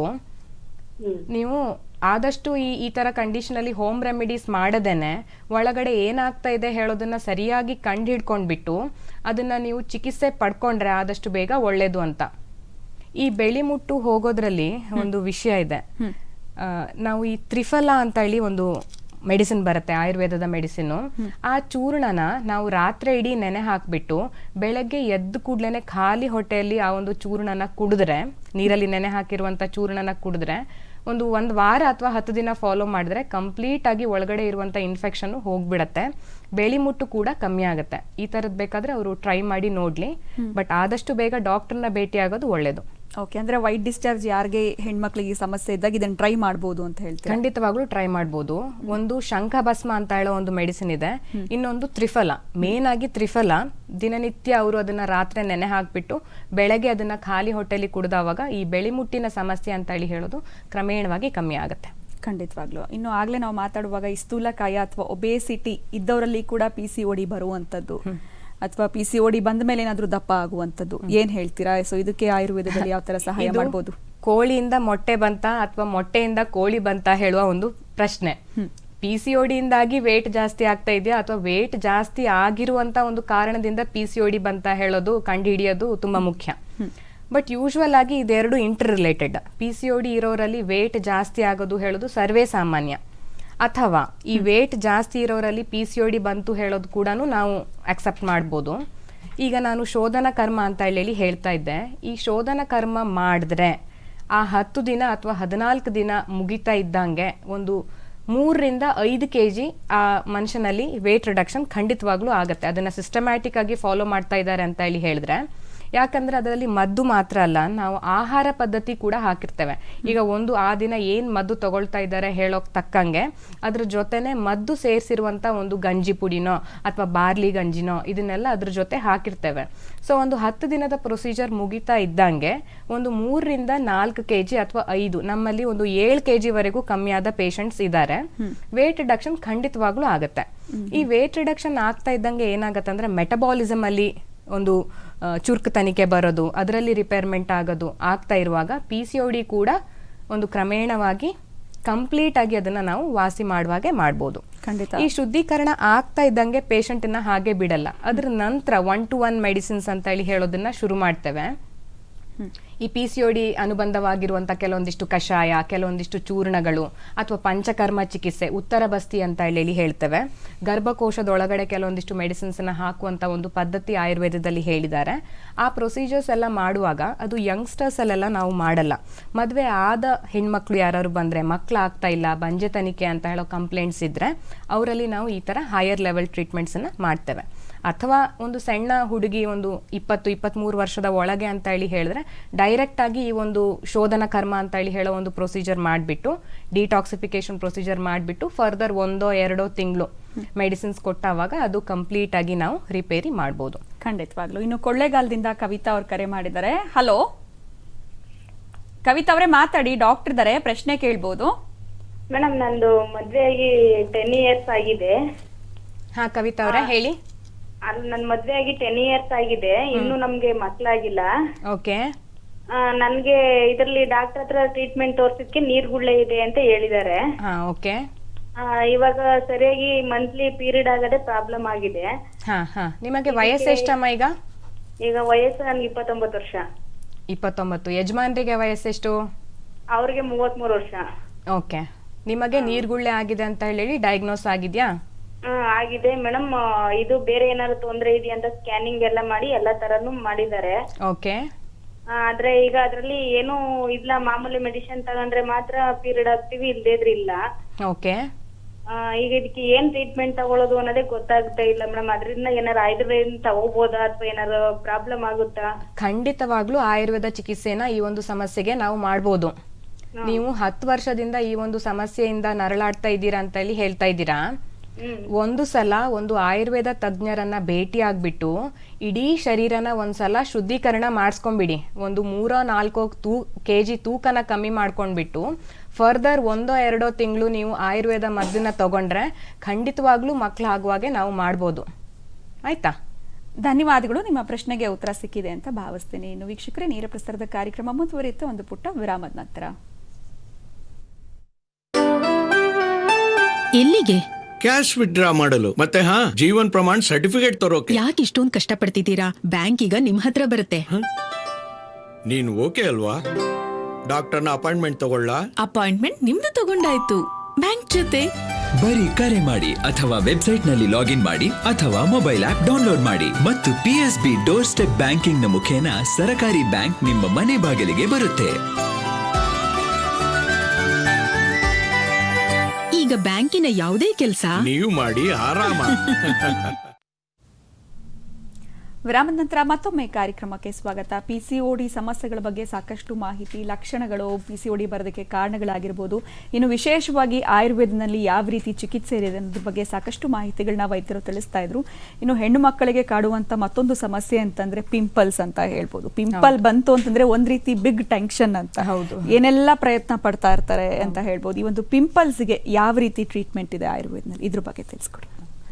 ಸೊ ಈ ಹೆಣ್ಣು ಮಕ್ಕಳಲ್ಲಿ ಮುಖ್ಯವಾಗಿ ಕಾಡುವಂಥ ಒಂದು ಸಮಸ್ಯೆ ಹೇಳೋದು ಪಿಂಪಲ್ಸು, ಇನ್ನೊಂದು ಹೇರ್ ಫಾಲು. ಅವರು ಒಂದು ಡಾಕ್ಟರ್ನ ಭೇಟಿಯಾಗಕ್ಕೆ ಬಂದಾವಾಗ ಅವರಿಗೆ ಮುಟ್ಟಿನ ಸಮಸ್ಯೆ ಇದೆಯೋ ಇಲ್ವೋ ಅಥವಾ ಪಿಂಪಲ್ಸ್ ಇದೆ ಅಂತ ಹೇಳಿ ಹೇಳಿದ್ರೆ ಅದನ್ನು ತುಂಬ ಪ್ರಾಮಿನೆಂಟ್ ಆಗಿ ಅವರು ಹೇಳಿಬಿಟ್ಟು, ಡಾಕ್ಟ್ರೇ ನಾನು ಎಷ್ಟೋ ಥರದ ಸೋಪನ್ನ ಯೂಸ್ ಮಾಡ್ತಾ ಇದ್ದೇನೆ, ನಾನು ಎಷ್ಟೋ ಥರದ ಫೇಸ್ ವಾಶನ್ನ ಯೂಸ್ ಮಾಡ್ತಾ ಇದ್ದೇನೆ, ಕಡಲೆ ಹಿಟ್ಟು ಹಲ್ದಿನೂ ದಿನ ಹಚ್ಕೋತೇನೆ, ಆದರೂ ಕೂಡ ಈ ಪಿಂಪಲ್ಸ್ ಅಂತ ಹೇಳಿ ಹೇಳೋದು ಕಮ್ಮಿ ಆಗ್ತಾ ಇಲ್ಲ. ಬ್ಯೂಟಿ ಅಂತ ಹೇಳಿ ಹೇಳೋದು ಎಲ್ಲರಿಗೂ ತುಂಬ ಒಂದು ಇಂಪಾರ್ಟೆನ್ಸ್ ಇರುವಂಥ ಒಂದು ವಿಷಯ. ಈ ಆಯುರ್ವೇದದಲ್ಲಿ ನಾವೊಂದು ಇಂಪಾರ್ಟೆಂಟ್ ಆದಂಥ ಒಂದು ಚಿಕಿತ್ಸಾ ಕ್ರಮವನ್ನು ಯೂಸ್ ಮಾಡ್ತೇವೆ ಈ ಪಿಂಪಲ್ಸಲ್ಲಿ. ಅದನ್ನು ಲೀಚಸ್ ಅಂತ ಹೇಳಿ ಕರಿತೇವೆ, ಜಿಗಣೆ ಅಂತ ಹೇಳಿ ನಾವು ಕೇಳಿರ್ಬೋದು. ಈ ಜಿಗಣೆ ಅಂತ ಹೇಳಿ ಹೇಳೋದು ಇದು ನೋಡಿ, ಕಾಣ್ತಾ ಇದೆಯಾ ಇಲ್ಲಿ? ಜಿಗಣೆ ಅಂತ ಹೇಳಿ ಹೇಳೋದು. ಈ ನಮ್ಮ ಊರ್ ಕಡೆ ಎಲ್ಲ ಈ ಒಂದು ಜಿಗಣೆ ಅಂತ ಹೇಳಿ ಹೇಳೋದು ನಾವು ಸಾಮಾನ್ಯವಾಗಿ ಈ ತರ ಹಿಂಗೆ ಓಡಾಡ್ತಾ ಇರುವಂತ ಒಂದು ಆರ್ಗ್ಯಾನಿಸಮ್ ಅದು. ಈ ಊರ್ ಕಡೆ ಎಲ್ಲ ನಾವು ತೋಟದಲ್ಲಿ ನಡೀತಾ ಇದ್ದೇವೆ ಅಥವಾ ಎಲ್ಲಾರು ಟ್ರ್ಯಾಕಿಂಗಿಗೆ ಹೋಗ್ತಾ ಇದ್ದೇವೆ. ಕ್ಯಾಮ್ರಾಗ್ ತೋರ್ಸೋಣ. ಓಡಾಡ್ತಾ ಇದೆ, ಕಾಣ್ತಾ ಇದೆಯಾ? ಹೌದು ಹೌದು. ಸೊ ನಾವು ಊರ್ ಕಡೆ ಎಲ್ಲ ತೋಟದಲ್ಲಿ ನಡೆಯುವಾಗ ಅಥವಾ ಎಲ್ಲಿಯಾದ್ರೂ ಟ್ರೆಕ್ಕಿಂಗಿಗೆ ಹೋಗಿದ್ದೀವಿ ಅಂತ ಹೇಳಿ ಹೇಳಿದವಾಗ ಒಂದು ಚಿಕ್ಕದಾದಂಥ ಒಂದು ಹುಳ ಅಂತ ಹೇಳಿ ಹೇಳ್ಬೋದು, ಅದು ಕಾಲಿಗೆ ಕಚ್ಚಿರತ್ತೆ. ಈ ಕಾಲಿಗೆ ಕಚ್ಚಿದವಾಗ ಗೊತ್ತಾಗಲ್ಲ, ಅಲ್ಲಿ ಬ್ಲೀಡಿಂಗ್ ಶುರುವಾದವಾಗ ಅವ್ರಿಗೆ ಗೊತ್ತಾಗುತ್ತೆ, ಓ ಏನೋ ಕಚ್ಚಿತ್ತು, ಇದೇನಿದು ಅಂತ ಹೇಳಿ. ಅದನ್ನೇ ನಾವು ಲೀಚಸ್ ಅಂತ ಹೇಳಿ ಕರಿತೇವೆ, ಜಿಗಿಣೆ ಅಂತ ಹೇಳಿ. ಈ ಪಿಂಪಲ್ಸ್ ಇರೋರಲ್ಲಿ ನಮ್ಮ ಕಡೆಗೆ ಪೇಷಂಟ್ಸ್ ಬಂದವಾಗ ನಾವೇನು ಮಾಡ್ತೇವೆ ಅಂದರೆ ಒಂದು ಚಿಕ್ಕ ಪ್ರಿಕ್ ಮುಖದ ಮೇಲೆ ಮಾಡ್ತೇವೆ. ಆ ಪ್ರಿಕ್ ಮೇಲೆ ಈ ಒಂದು ಲೀಚಸ್ನ ಬಿಟ್ಬಿಡ್ತೇವೆ. ಅದೊಂದು ಕಂಪ್ಲೀಟಾಗಿ ಪೇನ್ಫುಲ್ ಆದಂಥ ಪ್ರೊಸೀಜರ್ ಅಲ್ಲ, ಯಾವುದೇ ಥರದ ಸಮಸ್ಯೆ ಅದರಿಂದಾಗಿ ಆಗಲ್ಲ. ಅದೊಂದು 5, 10, 15 ನಿಮಿಷ ಆ ಥರ ಕಂಪ್ಲೀಟಾಗಿ ಸಕ್ ಮಾಡೋಕ್ಕೆ ಶುರು ಮಾಡುತ್ತೆ. ಅದು ಆ ಬಿಟ್ಟಿರೋ ಜಾಗ ಬಿಟ್ಟು ಬೇರೆ ಅಲ್ಲಿ ಹೋಗಿ ಅದು ಅಂಟ್ಕೊಳ್ಳಲ್ಲ. ಮತ್ತು ತುಂಬ ಜನ ಕೇಳ್ತಾರೆ, ಮೇಡಮ್ ಇದು ಒಳಗಡೆ ಹೋಗ್ಬಿಡತ್ತಾ ಹೇಗೆ ಅಂತ. ಇದು ಒಳಗಡೆ ಹೋಗುವಂಥ ಒಂದು ಆರ್ಗ್ಯಾನಿಸಮ್ ಅಲ್ಲ. ಎಲ್ಲಿ ನಾವು ಪ್ರಿಕ್ ಮಾಡಿರ್ತೀವೋ ನೀಟಾಗಿ ಆ ಜಾಗದಲ್ಲಿ ಮಾತ್ರ ರಕ್ತವನ್ನು ಹೀರ್ಕೊಂಡ್ಬಿಟ್ಟು ಒಂದು 20 ನಿಮಿಷ ಅಥವಾ 30 ನಿಮಿಷ ಕಂಪ್ಲೀಟಾಗಿ ಅದು ರಕ್ತನ ಹೀರ್ಕೊಳ್ತಾ ಇರುತ್ತೆ. ಆ ಹೀರ್ಕೊಳ್ಳೋದ್ರ ಜೊತೆ ಅದು ಇನ್ನೊಂದು ಒಂದು ಕ್ರಮವ ಮಾಡ್ತಾ ಇರುತ್ತೆ. ಹಿರುಡಿನಿನ್ ಅಂತ ಹೇಳೋ ಒಂದು ಹಾರ್ಮೋನನ್ನ ಆ ರಕ್ತ ಸಂಚಾಲನೆ ಒಳಗಡೆ ಅದು ಬಿಡ್ತಾ ಇರುತ್ತೆ. ಅದರ ಬಾಯಲ್ಲಿ ಇರುವಂಥ ಒಂದು ಎಂಜಲನ್ನ ನಾವು ಹಿರುಡಿನಿನ್ ಅಂತ ಹೇಳಿ ಕರಿತೇವೆ. ಅದು ಈ ಲೋಕಲೈಸ್ಡ್ ಆದಂಥ ಇನ್ಫೆಕ್ಷನನ್ನು ಕ್ರಿಯೇಟ್ ಮಾಡ್ತಾ ಇರುವಂಥ ಒಂದು ದೂಷಿತ ರಕ್ತನ ಕಂಪ್ಲೀಟಾಗಿ ಆ ಕಡೆಯಿಂದ ಸಕ್ ಮಾಡಿಬಿಟ್ಟು ಅದರ ಬಾಯಲ್ಲಿರುವಂಥ ಒಂದು ಎಂಜಲನ್ನ ಆ ಕಡೆ ಬಿಡ್ತಾ ಬಿಡ್ತಾ ಬಿಡ್ತಾ ಒಂದು ಲೆವೆಲ್ ಆಗ್ತಾ ಇದ್ದಂಗೆ, ಲೈಕ್ ಒಂದು 30 ನಿಮಿಷ ಎಲ್ಲ ಆಗ್ತಾ ಇದ್ದಂಗೆ ಅದು ಆಟೋಮ್ಯಾಟಿಕ್ ಆಗಿ ಬಿಟ್ಬಿಡತ್ತೆ. ಅದು ಕಂಪ್ಲೀಟಾಗಿ ಒಳಗಡೆ ಹೋಗುವಂಥ ಒಂದು ಆರ್ಗ್ಯಾನಿಸಮ್ ಅಲ್ಲ. ಈ ಒಂದು ಸೆಟ್ಟಿಂಗನ್ನು ನಾವು ಒಂದು 4 ಸಲ ಅಥವಾ 5 ಸಲ ಮಾಡ್ತಾ ಇದ್ದಾವಾಗ ಆ ಸ್ಕಿನ್ ಅಂತ ಹೇಳಿ ಹೇಳೋದು ಕಂಪ್ಲೀಟಾಗಿ ನೀಟ್ ಆಗ್ತಾ ಬರುತ್ತೆ. ಮುಂದೆ ಆ ಒಂದು ಪಿಂಪಲ್ಸ್ ಆಗಲಿ, ಪಿಂಪಲ್ಸಿಂದ ಬರುವಂಥ ಮಾರ್ಕ್ಸ್ ಆಗಲಿ, ಯಾವುದೇ ಥರದ ಆ ಒಂದು ರೆಮಿನೆಂಟ್ಸ್ ಅಲ್ಲಿ ಮುಖದಲ್ಲಿ ಇರಲ್ಲ. ಇದು ಮಾತ್ರ ಅಲ್ಲ, ಲೀಚ್ ಥೆರಪಿ ಮಾತ್ರ ಅಲ್ಲ, ಒಳಗಡೆ ಹಾರ್ಮೋನಲ್ ಇಂಬ್ಯಾಲೆನ್ಸ್ ಕೂಡ ಆಗ್ತಾ ಇರುತ್ತಲ್ವಾ, ಅದಕ್ಕೆ ನಾವು ನಸ್ಯ ಅಂತ ಹೇಳಿ ಹೇಳೋ ಒಂದು ಪ್ರೊಸೀಜರನ್ನು ಮಾಡ್ತಾ ಇರ್ತೇವೆ. ನಾವು ಎಕ್ಸ್ಟರ್ನಲ್ ಎಷ್ಟೇ ಟ್ರೀಟ್ಮೆಂಟ್ ಕೊಟ್ಟರು ಒಳಗಡೆ ಸರಿಯಾದ ಟ್ರೀಟ್ಮೆಂಟ್ ಪದ್ಧತಿ ಆಗ್ತಾ ಇಲ್ಲ ಅಂತ ಹೇಳಿ ಹೇಳಿದ್ರೆ ಹಾರ್ಮೋನನ್ನು ನಾವು ಹೇಗೆ ಸರಿ ಮಾಡ್ಬೋದು ಅಲ್ವಾ. ಹಾಗಾಗಿ ನಸ್ಯ ಕರ್ಮ ಅಂತ ಹೇಳಿ ಹೇಳೋದನ್ನ ಒಂದು ಡ್ರಾಪ್, ಅದು ಈಗ ಧಾನ್ವಂತರ ತೈಲ ಆಗಿರಲಿ, ಕ್ಷೀರಬಲ 101 ಅಂತ ಹೇಳಿದೆ, ಅಣು ತೈಲ ಅಂತ ಹೇಳಿ ಹೇಳೋ ಒಂದು ಆಯಿಲ್ ಇದೆ, ಅದನ್ನ ಒಂದು 4 ಡ್ರಾಪು ದಿನನಿತ್ಯ 1 ತಿಂಗಳಾಗ್ಲಿ 2 ತಿಂಗಳಾಗ್ಲಿ ನಾವು ಅದನ್ನ ಹಾಕೊಳ್ತಾ ಇದ್ದಾವಾಗ ಪ್ರತಿಮರ್ಷ ನಸ್ಯ ಅಂತ ಆಯುರ್ವೇದದಲ್ಲಿ ಇದನ್ನ ನಾವು ಕರಿತೇವೆ. ನಾವು 1 ತಿಂಗಳು ಅಥವಾ 2 ತಿಂಗಳು ಕಂಪ್ಲೀಟ್ ಆಗಿ ಅದನ್ನ ಹಾಕ್ತಾ ಇರುವಾಗ ಕ್ರಮೇಣವಾಗಿ ಈ ಹಾರ್ಮೋನಲ್ ಇಂಬ್ಯಾಲೆನ್ಸ್, ಯಾಕಂದ್ರೆ ಇದ್ರದ್ದೆಲ್ಲ ಕಂಟ್ರೋಲ್ ಇರೋದು ಬ್ರೇನಲ್ಲಿ, ಹಾರ್ಮೋನ್ ಅಂತ ಹೇಳಿ ಹೇಳೋದು, ಅದನ್ನ ನಾವು ರಿಪೇರಿ ಮಾಡಬೇಕು ಅಂದ್ರೆ ನಾಸೋಹಿ ಶಿರಸೋದ್ವಾರಂ ಅಂತ ಹೇಳಿ, ನಾಸಾಹಿ ಶಿರಸೋದ್ವಾರಂ ಅಂತ ಹೇಳಿ ಹೇಳ್ತೇವೆ. ಮೂಗಿಂದ ನಾವು ಏನೇ ಮದ್ದು ಹಾಕಿದವಾಗ ಅದೆಲ್ಲ ಈ ಸೆನ್ಸರಿ ನರ್ವ್ಸ್ ಅಲ್ಲಿ ಹೋಗ್ಬಿಟ್ಟು ಸ್ಪ್ರೆಡ್ ಆಗಿಬಿಟ್ಟು ಅಲ್ಲಿರುವಂಥ ನರ್ವ್ಸನ್ನ ಸ್ಟಿಮ್ಯುಲೇಟ್ ಮಾಡಿ ಹಾರ್ಮೋನಲ್ ರೆಗ್ಯುಲರೈಸೇಷನಿಗೆ ತುಂಬ ಒಂದು ಸಪೋರ್ಟ್ ಮಾಡುತ್ತೆ. ಹಾಗಾಗಿ ಹೊರಗಡೆ ನಾವು ಲೀಚ್ ಥೆರಪಿ ಮಾಡ್ತಾ ಇರೋದು, ಅದ್ರ ಜೊತೆ ಒಳಗಡೆ ಈ ನಸ್ಯ ಪ್ರೊಸೀಜರ್ ಅಂತ ಹೇಳಿ ಮಾಡಿಬಿಟ್ಟು ಇಂಟರ್ನಲ್ಲಿ ಕೆಲವೊಂದಿಷ್ಟು ಮೆಡಿಸಿನ್ಸನ್ನ ಕೊಟ್ಬಿಟ್ಟು ಕಂಪ್ಲೀಟ್ ಆಗಿ ಈ ಒಂದು ಸಮಸ್ಯೆನ ಒಂದು 2, 3 ಅಥವಾ ಮ್ಯಾಕ್ಸಿಮಮ್ 4 ತಿಂಗಳಲ್ಲಿ ನಾವು ಅದನ್ನ ಗುಣಪಡಿಸಬಹುದು. ಖಂಡಿತ ಈ ವಿಚಾರವಾಗಿ ಮಾತಾಡೋಣ. ಸುವರ್ಣ ಅವರು ರಾಜಾಜಿನಗರದಿಂದ ಕರೆ ಮಾಡಿದ್ದಾರೆ. ಹಲೋ ಹಲೋ, ಮಾತಾಡಿ ಮಾ, ಡಾಕ್ಟರ್ ಇದಾರೆ, ಪ್ರಶ್ನೆ ಕೇಳಿ. ಓಕೆ, ಸುವರ್ಣ ಅವರೇ ನಮಸ್ಕಾರ. ನಮಸ್ತೆ ಮ್ಯಾಮ್. ಮ್ಯಾರೇಜ್ ಆಗಿ 3 ಇಯರ್ ಐತಿ. ಓಕೆ, ನನ್ಗ ಹಾಸ್ಪಿಟ್ಲ್ ತೋರ್ಸಿದೀನ್ರಿ, ನನ್ಗ PCOD ಪ್ರಾಬ್ಲಮ್ ಐತೆ ಅಂತ ಹೇಳ್ಯಾರ. ಓಕೆ, ಅದರಿಂದ ನನ್ಗೆ ಇನ್ನೂ ಮಕ್ಕಳಾಗಿಲ್ಲ. ನನ್ಗದು ಸ್ವಲ್ಪ ಪ್ರಾಬ್ಲಮ್ ಆಯ್ತು, ಅದರಿಂದ ಭಾಳ ಚಿಂತೆ ಐತೆ ನನಗೆ. ಹಾ, ಈಗ ನೀವು ಇದಕ್ಕೆ ಅಂತ ಏನೆಲ್ಲ ಚಿಕಿತ್ಸೆ ಮಾಡಿದೀರಮ್ಮ ಆಲ್ರೆಡಿ? ಸ್ಕ್ಯಾನಿಂಗ್ ಮಾಡಿದಾರ ಮ್ಯಾಮ್, ಮತ್ತೆ ಸಿಕ್ಕಾಪಟ್ಟೆ ಟ್ಯಾಬ್ಲೆಟ್, ಔಷಧ ಎಲ್ಲ ಕೊಟ್ಟಿದ್ದಾರೆ. ಓಕೆ, ಆಯುರ್ವೇದ ಚಿಕಿತ್ಸೆ ಏನಾದ್ರೂ ಮಾಡಿದೀರಾ? ಆಯುರ್ವೇದ ಚಿಕಿತ್ಸೆ ಏನ್ ಮಾಡಿಲ್ಲ ಮ್ಯಾಮ್, ಹಾಸ್ಪಿಟ್ಲಿಗೆ ತೋರಿಸಿದ್ದೀನಿ ಸಿಕ್ಕಾಪಟ್ಟೆ.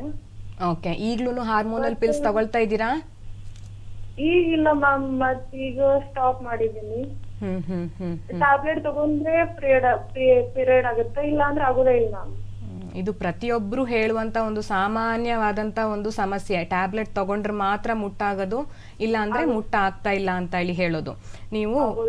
ನೀವು ಸರಿಯಾದ ಒಂದು ಆಯುರ್ವೇದ ತಜ್ಞರನ್ನ ಭೇಟಿ ಮಾಡ್ಕೊಂಡ್ಬಿಟ್ಟು ಡೀಪ್ ಆಗಿ ನಾಡಿ ಪರೀಕ್ಷೆನ ಮಾಡಿಸ್ಕೊಂಡ್ಬಿಟ್ಟು ಒಂದ್ಸಲ ನಿಮ್ಮ ಇಡೀ ಶರೀರನ ಶುದ್ಧೀಕರಣ ಮಾಡಿಸ್ಕೊಳ್ಳಿ. ಯಾಕಂದ್ರೆ 3 ವರ್ಷ 4 ವರ್ಷದಿಂದ ಸಮಸ್ಯೆ ಇದೆ ಅಂತ ಹೇಳಿ ಹೇಳ್ತಾ ಇದ್ದೀರಾ. ನಾವು ಸಡನ್ ಆಗಿ ಏನೋ ಒಂದು ಮದ್ದು ಕೊಡಕ್ ಹೋದ್ರೆ ಆ ಶರೀರ ಅದನ್ನ ಅಕ್ಸೆಪ್ಟ್ ಮಾಡ್ಕೊಳ್ಳೋದು ಸ್ವಲ್ಪ ಲೇಟು ಅಂತ. ಹಾಗಾಗಿ ಫಸ್ಟು ಶರೀರ ಶುದ್ಧೀಕರಣ ಮಾಡಿಸ್ಕೊಂಡ್ಬಿಟ್ಟು ಒಳಗಡೆ ಯಾವುದೇ ತರದ ಬ್ಲಾಕೇಜಸ್ಸು, ಆಮ ಅಂತ ಹೇಳಿ ಹೇಳ್ತೇವೆ, ಇಂಡೈಜೆಸ್ಟೆಡ್ ಮೆಟೀರಿಯಲ್ ಕೆಲವೊಂದು ಸ್ರೋತಸ್ಗಳಲ್ಲಿ ಹೋಗಿ ಬ್ಲಾಕ್ ಆಗಿದೆ ಅಂತ ಹೇಳಿ ಹೇಳಿದ್ರೆ ನಾವು ಈ ಶರೀರ ಶುದ್ಧೀಕರಣ ಅಥವಾ ಡಿಟಾಕ್ಸಿಫಿಕೇಶನ್ ಮಾಡಿಸ್ಕೊಂಡಾವಾಗ ಕಂಪ್ಲೀಟ್ ಆಗಿ ಅದು ಶುದ್ಧೀಕರಣ ಆದವಾಗ ನಾವು ಮುಂದೆ ಯಾವುದಾದ್ರೂ ಆಯುರ್ವೇದ ಮದ್ದು ತಗೊಂಡಾವಾಗ ಕಂಪ್ಲೀಟ್ ಆಗಿ ಒಂದು ಸಮಸ್ಯೆ ಹೋಗ್ಬಿಟ್ಟು ನಿಮಗೆ ಖಂಡಿತವಾಗ್ಲೂ ಮಕ್ಕಳಾಗುವಾಗೆ ಆಗತ್ತೆ. ಆಯ್ತಾ? ಧನ್ಯವಾದಗಳಮ್ಮ ಕರೆ ಮಾಡಿದಕ್ಕೆ. ಇನ್ನು ಡಾಕ್ಟ್ರಿ, ಒಂದು PCOD ಇದೆ ಅಂತ ಹೇಳಿದ್ರು ಅವರು. PCODನ ನೆಗ್ಲೆಕ್ಟ್ ಮಾಡಿದ್ರೆ, ಇವಾಗ ಟೀನೇಜರ್ಸ್ ಅಲ್ಲಿ ಗೊತ್ತಾಗಲ್ಲ, ಮೆಡಿಸನ್ ತಗೊಳ್ತಾರೆ, ಪೀರಿಯಡ್ಸ್ ಬರ್ಸ್ಕೊಳ್ತಾ ಇರ್ತಾರೆ. ಈ PCOD ಸಮಸ್ಯೆ ನೆಗ್ಲೆಕ್ಟ್ ಮಾಡಿದ್ರೆ ಯಾವ ಒಂದು ಕಾಂಪ್ಲಿಕೇಶನ್ಗೆ ತುತ್ತಾಗ್ತಾರೆ ಹೆಣ್ಮಕ್ಳು? ಈ ಸಣ್ಣ ಸಣ್ಣ ಮಕ್ಳು ಏನಾಗುತ್ತೆ ಅಂದ್ರೆ ಮುಟ್ಟಿನ ಸಮಸ್ಯೆ ಇರುತ್ತೆ, ಕೂದಲಿನ ಸಮಸ್ಯೆ ಇರುತ್ತೆ. ಅವರು ಬೇರೆ ಬೇರೆ ಡಾಕ್ಟರ್ಸ್ ಅನ್ನ ಮೀಟ್ ಮಾಡಿಬಿಟ್ಟು ಕೆಲವೊಂದಿಷ್ಟು ಪದ್ಧತಿನ ಮಾಡ್ತಾ ಇರ್ತಾರೆ, ಆಯುರ್ವೇದನೋ ಅಥವಾ ಅಲೋಪತಿನೋ ಈ ತರ ಒಂದು ಚಿಕಿತ್ಸೆನ ಮಾಡ್ತಾ ಇರ್ತಾರೆ. ಆವಾಗ ಅವರಿಗೆ ಮುಂದೆ ಏನಾಗತ್ತೆ ಹೇಳೋ ಒಂದು ವಿಷಯ ಗೊತ್ತಿರಲ್ಲ, ಸೀರಿಯಸ್ ಆಗಿ ಇರಲ್ಲ. ಅವರು ಮದುವೆ ಆದ ನಂತರ ಈಗ 1 ವರ್ಷ 2 ವರ್ಷ ಯಾವಾಗ ಅವರು ಮಕ್ಕಳಾಗಬೇಕು ಅಂತ ಹೇಳೋ ಪ್ಲಾನಿಂಗನ್ನು ಶುರು ಮಾಡ್ತಾರೋ, ಮಕ್ಕಳು ಆಗದೇ ಇರುವಾಗ ಆ ಒಂದು ತೊಂದರೆ ಶುರುವಾಗುತ್ತೆ. ಬಂಜೆತನಿಕೆ ಅಥವಾ ಇನ್ಫರ್ಟಿಲಿಟಿ ಅಂತ ಹೇಳ್ತೇವೆ. ಇನ್ಫರ್ಟಿಲಿಟಿ ಅಂತ ಹೇಳೋದು ಒಂದು ಭಯಂಕರವಾದಂಥ ಒಂದು ಕಾಂಪ್ಲಿಕೇಶನ್ ಈ PCOD ಅಲ್ಲಿ. ಬಟ್ ಅದ್ರ ಅರ್ಥ ಎಲ್ಲ PCOD ಇರೋರಲ್ಲೂ ಇನ್ಫರ್ಟಿಲಿಟಿಗೆ ಎಂಡ್ ಆಗ್ತಾರೆ ಅಂತ ಹೇಳಿ ಅಲ್ಲ. ದಯವಿಟ್ಟು ಈ ಒಂದು ವಿಷಯನ ತಲೆಯಿಂದ ಬಿಟ್ಬಿಡಿ. ಪ್ರತಿಯೊಂದು PCOD ಇರೋರಲ್ಲೂ ಅದು ಇನ್ಫರ್ಟಿಲಿಟಿಗೆ ಎಂಡ್ ಆಗೋದು ಹೇಳೋದು ತಪ್ಪು. ಆದರೆ 50-50 ಇದು. PCOD ಇರೋರಲ್ಲಿ ಮುಂದೆ ಈ ಥರ ಒಂದು ಕಾಂಪ್ಲಿಕೇಶನ್ಸ್ ಆಗಬಹುದು ಹೇಳೋದನ್ನ ಯಾವಾಗಲೂ ನಮ್ಮ ತಲೆಯಲ್ಲಿ ಒಂದು ಭಾಗವಾಗಿ ಇಟ್ಕೊಂಡಿರ್ಬೇಕು. ಅದನ್ನು ಯಾಕೆ ಇದನ್ನು ಹೇಳ್ತಾ ಇದ್ದೀನಿ ಅಂದರೆ, ಮದುವೆ ಆದವರಲ್ಲಿ ಮಾತ್ರ ಅದ್ರ ಬಗ್ಗೆ ಸೀರಿಯಸ್ನೆಸ್ ಇರುತ್ತೆ. ಈ ಯಂಗ್ ಆದ ಹೆಣ್ಮಕ್ಳಲ್ಲಿ ಅವರಿಗೆ ಯಾವುದೇ ಪಿಂಪಲ್ಸು ಹೇರ್ ಫಾಲ್ ಇದ್ರೆ ಮಾತ್ರ ಅದಕ್ಕೆ ಅವ್ರು ಸೀರಿಯಸ್ನೆಸ್ ಕೊಡ್ತಾರೆ. ಮುಟ್ಟಿಗೆ ಸಹಿತನೂ ಅವರು ಸೀರಿಯಸ್ನೆಸ್ ಕೊಡ್ತಾ ಇರಲ್ಲ. ಮದುವೆ ಆದ ನಂತರ ಯಾವಾಗ ಮಕ್ಳು ಆಗದೇ ಇರ್ತಾರೋ ಆವಾಗ ಸ್ಟಾರ್ಟ್ ಮಾಡ್ತಾರೆ ಡಾಕ್ಟರ್ ಹತ್ರ ಹೋಗೋದು. ಇದೊಂದು PCOD ಇಂದ ಆಗಿರಬಹುದಾ ಅಂತ ಹೇಳೋ ಒಂದು ಯೋಚನೆ ಬರೋದು, ಇದೆಲ್ಲ ಸ್ಟಾರ್ಟ್ ಆಗುತ್ತೆ. ಹಾಗಾಗಿ ನಾನು ಏನು ಹೇಳೋದು ಅಂದರೆ, ಆ ಲೆವೆಲ್ವರೆಗೆ, ಆ ಒಂದು ಕಾಂಪ್ಲಿಕೇಶನ್ ಬರೋವರೆಗೂ ವೆಯ್ಟ್ ಮಾಡಬೇಡಿ. ಆದಷ್ಟು ಬೇಗ ಈ ಥರ ಮುಟ್ಟಿನ ಸಮಸ್ಯೆ ಇದ್ದರೆ ಅಥವಾ ಹೇರ್ ಫಾಲು, ಎಸ್ಪೆಷಲಿ ಈ ಚಿನ್ನಲ್ಲೆಲ್ಲ ಅನ್ವಾಂಟೆಡ್ ಹೇರ್ ಜಾಸ್ತಿ ಆಗ್ತಾ ಇರೋದು, ತೂಕ ಯಾವುದೇ ಒಂದು ರೀಸನ್ ಇಲ್ಲದೇನೆ ದಿನನಿತ್ಯ ತೂಕ ಜಾಸ್ತಿ ಆಗ್ತಾ ಇದ್ದಾವಾಗ್ಲೇನೆ ಒಂದು ಆಯುರ್ವೇದ ತಜ್ಞರನ್ನ ಭೇಟಿ ಆಗ್ಬಿಟ್ಟು ನಿಮ್ಮ ನಾಡಿ ಪರೀಕ್ಷೆನ ಸರಿಯಾಗಿ ಮಾಡಿಸ್ಕೊಂಡ್ಬಿಟ್ಟು ಅದಕ್ಕಿರುವಂಥ ಸೊಲ್ಯೂಷನನ್ನು ಆವಾಗಲೇ ಕಂಡುಹಿಡ್ಕೊಂಡ್ಬಿಡಿ ಅಂತ. ನಾಳೆ ಈ ಒಂದು ತೊಂದರೆ ಆದ ನಂತರ ನಾನು ಅದು ಮಾಡಬೇಕಿತ್ತು, ಇದು ಮಾಡಬೇಕಿತ್ತು, ನಾನು ಯೋಗಾಸನ ಮಾಡ್ತೇನೆ ಹೇಳೋದು ನಡೆಯಲ್ಲ. ಮುಂಚೆನೇ ಅದನ್ನು ಡಯಾಗ್ನೋಸ್ ಮಾಡಿಬಿಟ್ಟು ಅದಕ್ಕಿರುವಂಥ ಚಿಕಿತ್ಸೆ ಮಾಡ್ಕೊಂಡ್ಬಿಟ್ಟು ಸುರಳಿತವಾಗಿ ಮದುವೆ ಆದ ನಂತರ ನಿಮ್ಮ ಫರ್ಟಿಲಿಟಿ ಅಂತ ಹೇಳೋದು ಚೆನ್ನಾಗಿ ಆಗ್ಬಿಟ್ಟು ಒಂದು ಮಗು ಆಯ್ತು ಅಂತ ಹೇಳಿದ್ರೆ ಮತ್ತೆ ಈ ಹಳೆ ಪಿಕ್ಚರ್ ಎಲ್ಲ ನೆನಪಿಗೆ ಬರಲ್ಲ. ಒಂದು ಮಗು ಆದವಾಗ ಆ ಒಂದು ಸಂತೋಷನೇ ಬೇರೆ. ಅದು ಆಗದೆ ಇರೋರಲ್ಲಿ ಆ ಒಂದು ಕಷ್ಟ ದುಃಖ ಅಂತ ಹೇಳೋದು ನೋಡಕ್ಕೆ ಸ್ವಲ್ಪ ಕಷ್ಟ ಆಗತ್ತೆ ಅಂತ. ಈಗ ಪೇಷಂಟ್ಸ್ ಮುಂದೆ ಬಂದಿರ್ತಾರೆ, ನಾವು ಅವ್ರ ಹತ್ರ ಮಾತಾಡ್ತಾ ಇರ್ತೇವೆ, ಮಾತಾಡ್ತಾ ಇದ್ದಂಗೆ ಅಳಕ್ಕೆ ಶುರು ಮಾಡ್ತಾರೆ ಅವರು. ಒಂದು 4-5 ಪ್ರಶ್ನೆ ಕೇಳ್ತಾ ಇದ್ದಂಗೆನೆ ಅವರಿಗೆ ಅಳು ಬಿಡತ್ತೆ. ಯಾಕೆ ಅಂದ್ರೆ 4 ವರ್ಷದಿಂದ ಮಗುಗೋಸ್ಕರ ಟ್ರೈ ಮಾಡ್ತಾ ಇರ್ತಾರೆ. ಅದಲ್ಲದೇನೆ ಎಷ್ಟೋ ಚಿಕಿತ್ಸಾ ಕ್ರಮಕ್ಕೆ ಒಳಗಾಗಿರ್ತಾರೆ ಅವರು. ಈ ಹಾರ್ಮೋನಲ್ ಇಂಜೆಕ್ಷನ್ಸ್ ತಗೊಳ್ಳೋದು, IUI, IVF ಆ ಥರದ್ದೆಲ್ಲ ಚಿಕಿತ್ಸಾ ಕ್ರಮಕ್ಕೆ ಒಳಗಾಗಿರ್ತಾರೆ. ಸೊ ಅಷ್ಟೆಲ್ಲ ಕಷ್ಟ ಪಡೋದ್ರ ಬದಲು ಆದಷ್ಟು ಬೇಗ ನೀವು ಈ ತರ ಒಂದು ಚಿಕಿತ್ಸೆ ಬೇಗನೆ ಮಾಡ್ಕೊಂಡ್ಬಿಟ್ಟು ಒಂದು ಮುದ್ದಾದ ಒಂದು ಪಾಪುನ ಆಗ್ಲಿ ಅಂತ ಹೇಳೋದೇ ಒಂದು ವಿಷಯ. ಇನ್ನು ಕೊನೆಯದಾಗಿ ಮೆಡಿಸಿನ್ ತಗೊಂಡು ಪೀರಿಯಡ್ಸ್ ಬರ್ಸ್ಕೊಳ್ಳೋದಾದ ಅದು ಎಷ್ಟು ಸರಿ ಎಷ್ಟು ತಪ್ಪು, ಒಂದು ಮಾತು ತಿಳಿಸ್ಬಿಡಿ ಅದ್ರ ಬಗ್ಗೆ. ಈ ಪೀರಿಯಡ್ಸ್ ಪೋಸ್ಟ್ಪೋನ್ ಪಿಲ್ಸ್ ತಗೊಳ್ಳೋದು, ಪ್ರೀಪೋನ್ ಪೋಸ್ಟ್ಪೋನ್ ಪಿಲ್ಸ್ ತಗೊಳ್ಳೋದು ಹೇಳೋದು ಖಂಡಿತವಾಗ್ಲೂ ತಪ್ಪು. ಅದು ಅಲ್ಲದನೆ ಈ ಒಂದು ತಿಂಗಳು ನನಗೆ ಮುಟ್ಟಾಗಬೇಕು, ಮುಂದಿನ ತಿಂಗಳು ಮುಟ್ಟು ಸರಿಯಾಗಬೇಕು ಅಂತ ಹೇಳ್ಬಿಟ್ಟು ಈ 21 ದಿನದ ಗರ್ಭನಿರೋಧಕ ಗೋಲಿ ಅಂತ ಹೇಳಿ ಬರುತ್ತೆ, ಅದನ್ನ ದಿನನಿತ್ಯ ತಗೊಂಡ್ಬಿಟ್ಟು ಲಾಸ್ಟ್ಗೆ ಪೀರಿಯಡ್ಸ್ ಆಗೋದು ಅಂತ ಹೇಳೋದು ಬೇಡ ಹೇಳೋದು ನನ್ನ ಒಂದು ಒಪಿನಿಯನ್. ಹಾರ್ಮೋನಲ್ ಪಿಲ್ಸ್ ತಗೊಂಡ್ಬಿಟ್ಟು ಮುಟ್ಟಾಗೋದು ಎಷ್ಟು ದಿನ ಮಾಡ್ತೀರಾ ನೀವು? ಒಂದು ತಿಂಗಳು ಮಾಡ್ಬೋದು, 2 ತಿಂಗಳು ಮಾಡ್ಬೋದು. ಸೊ ರೂಟ್ ಕಾಸ್ಗೆ ಟ್ರೀಟ್ ಮಾಡ್ಕೊಳ್ಳೋದು ಬಹಳ ಉತ್ತಮ ಅಂತ ತಿಳಿಸ್ತೀರಾ. ಇನ್ನು ಡಾಕ್ಟರ್ ಕಾರ್ಯಕ್ರಮದಲ್ಲಿ ಬಂದು ಈ ಒಂದು PCOD ಸಮಸ್ಯೆಗಳ ಬಗ್ಗೆ ಸಂಪೂರ್ಣವಾಗಿರುವಂತಹ ಮಾಹಿತಿ, ಇನ್ನು ಆಯುರ್ವೇದದಲ್ಲಿರೋ ಚಿಕಿತ್ಸೆ ಬಗ್ಗೆ ತಿಳಿಸ್ಕೊಟ್ಟಿದ್ದೀರಾ. ಬಹಳ ಧನ್ಯವಾದಗಳು. ನಮಸ್ಕಾರ. ನಮಸ್ಕಾರ.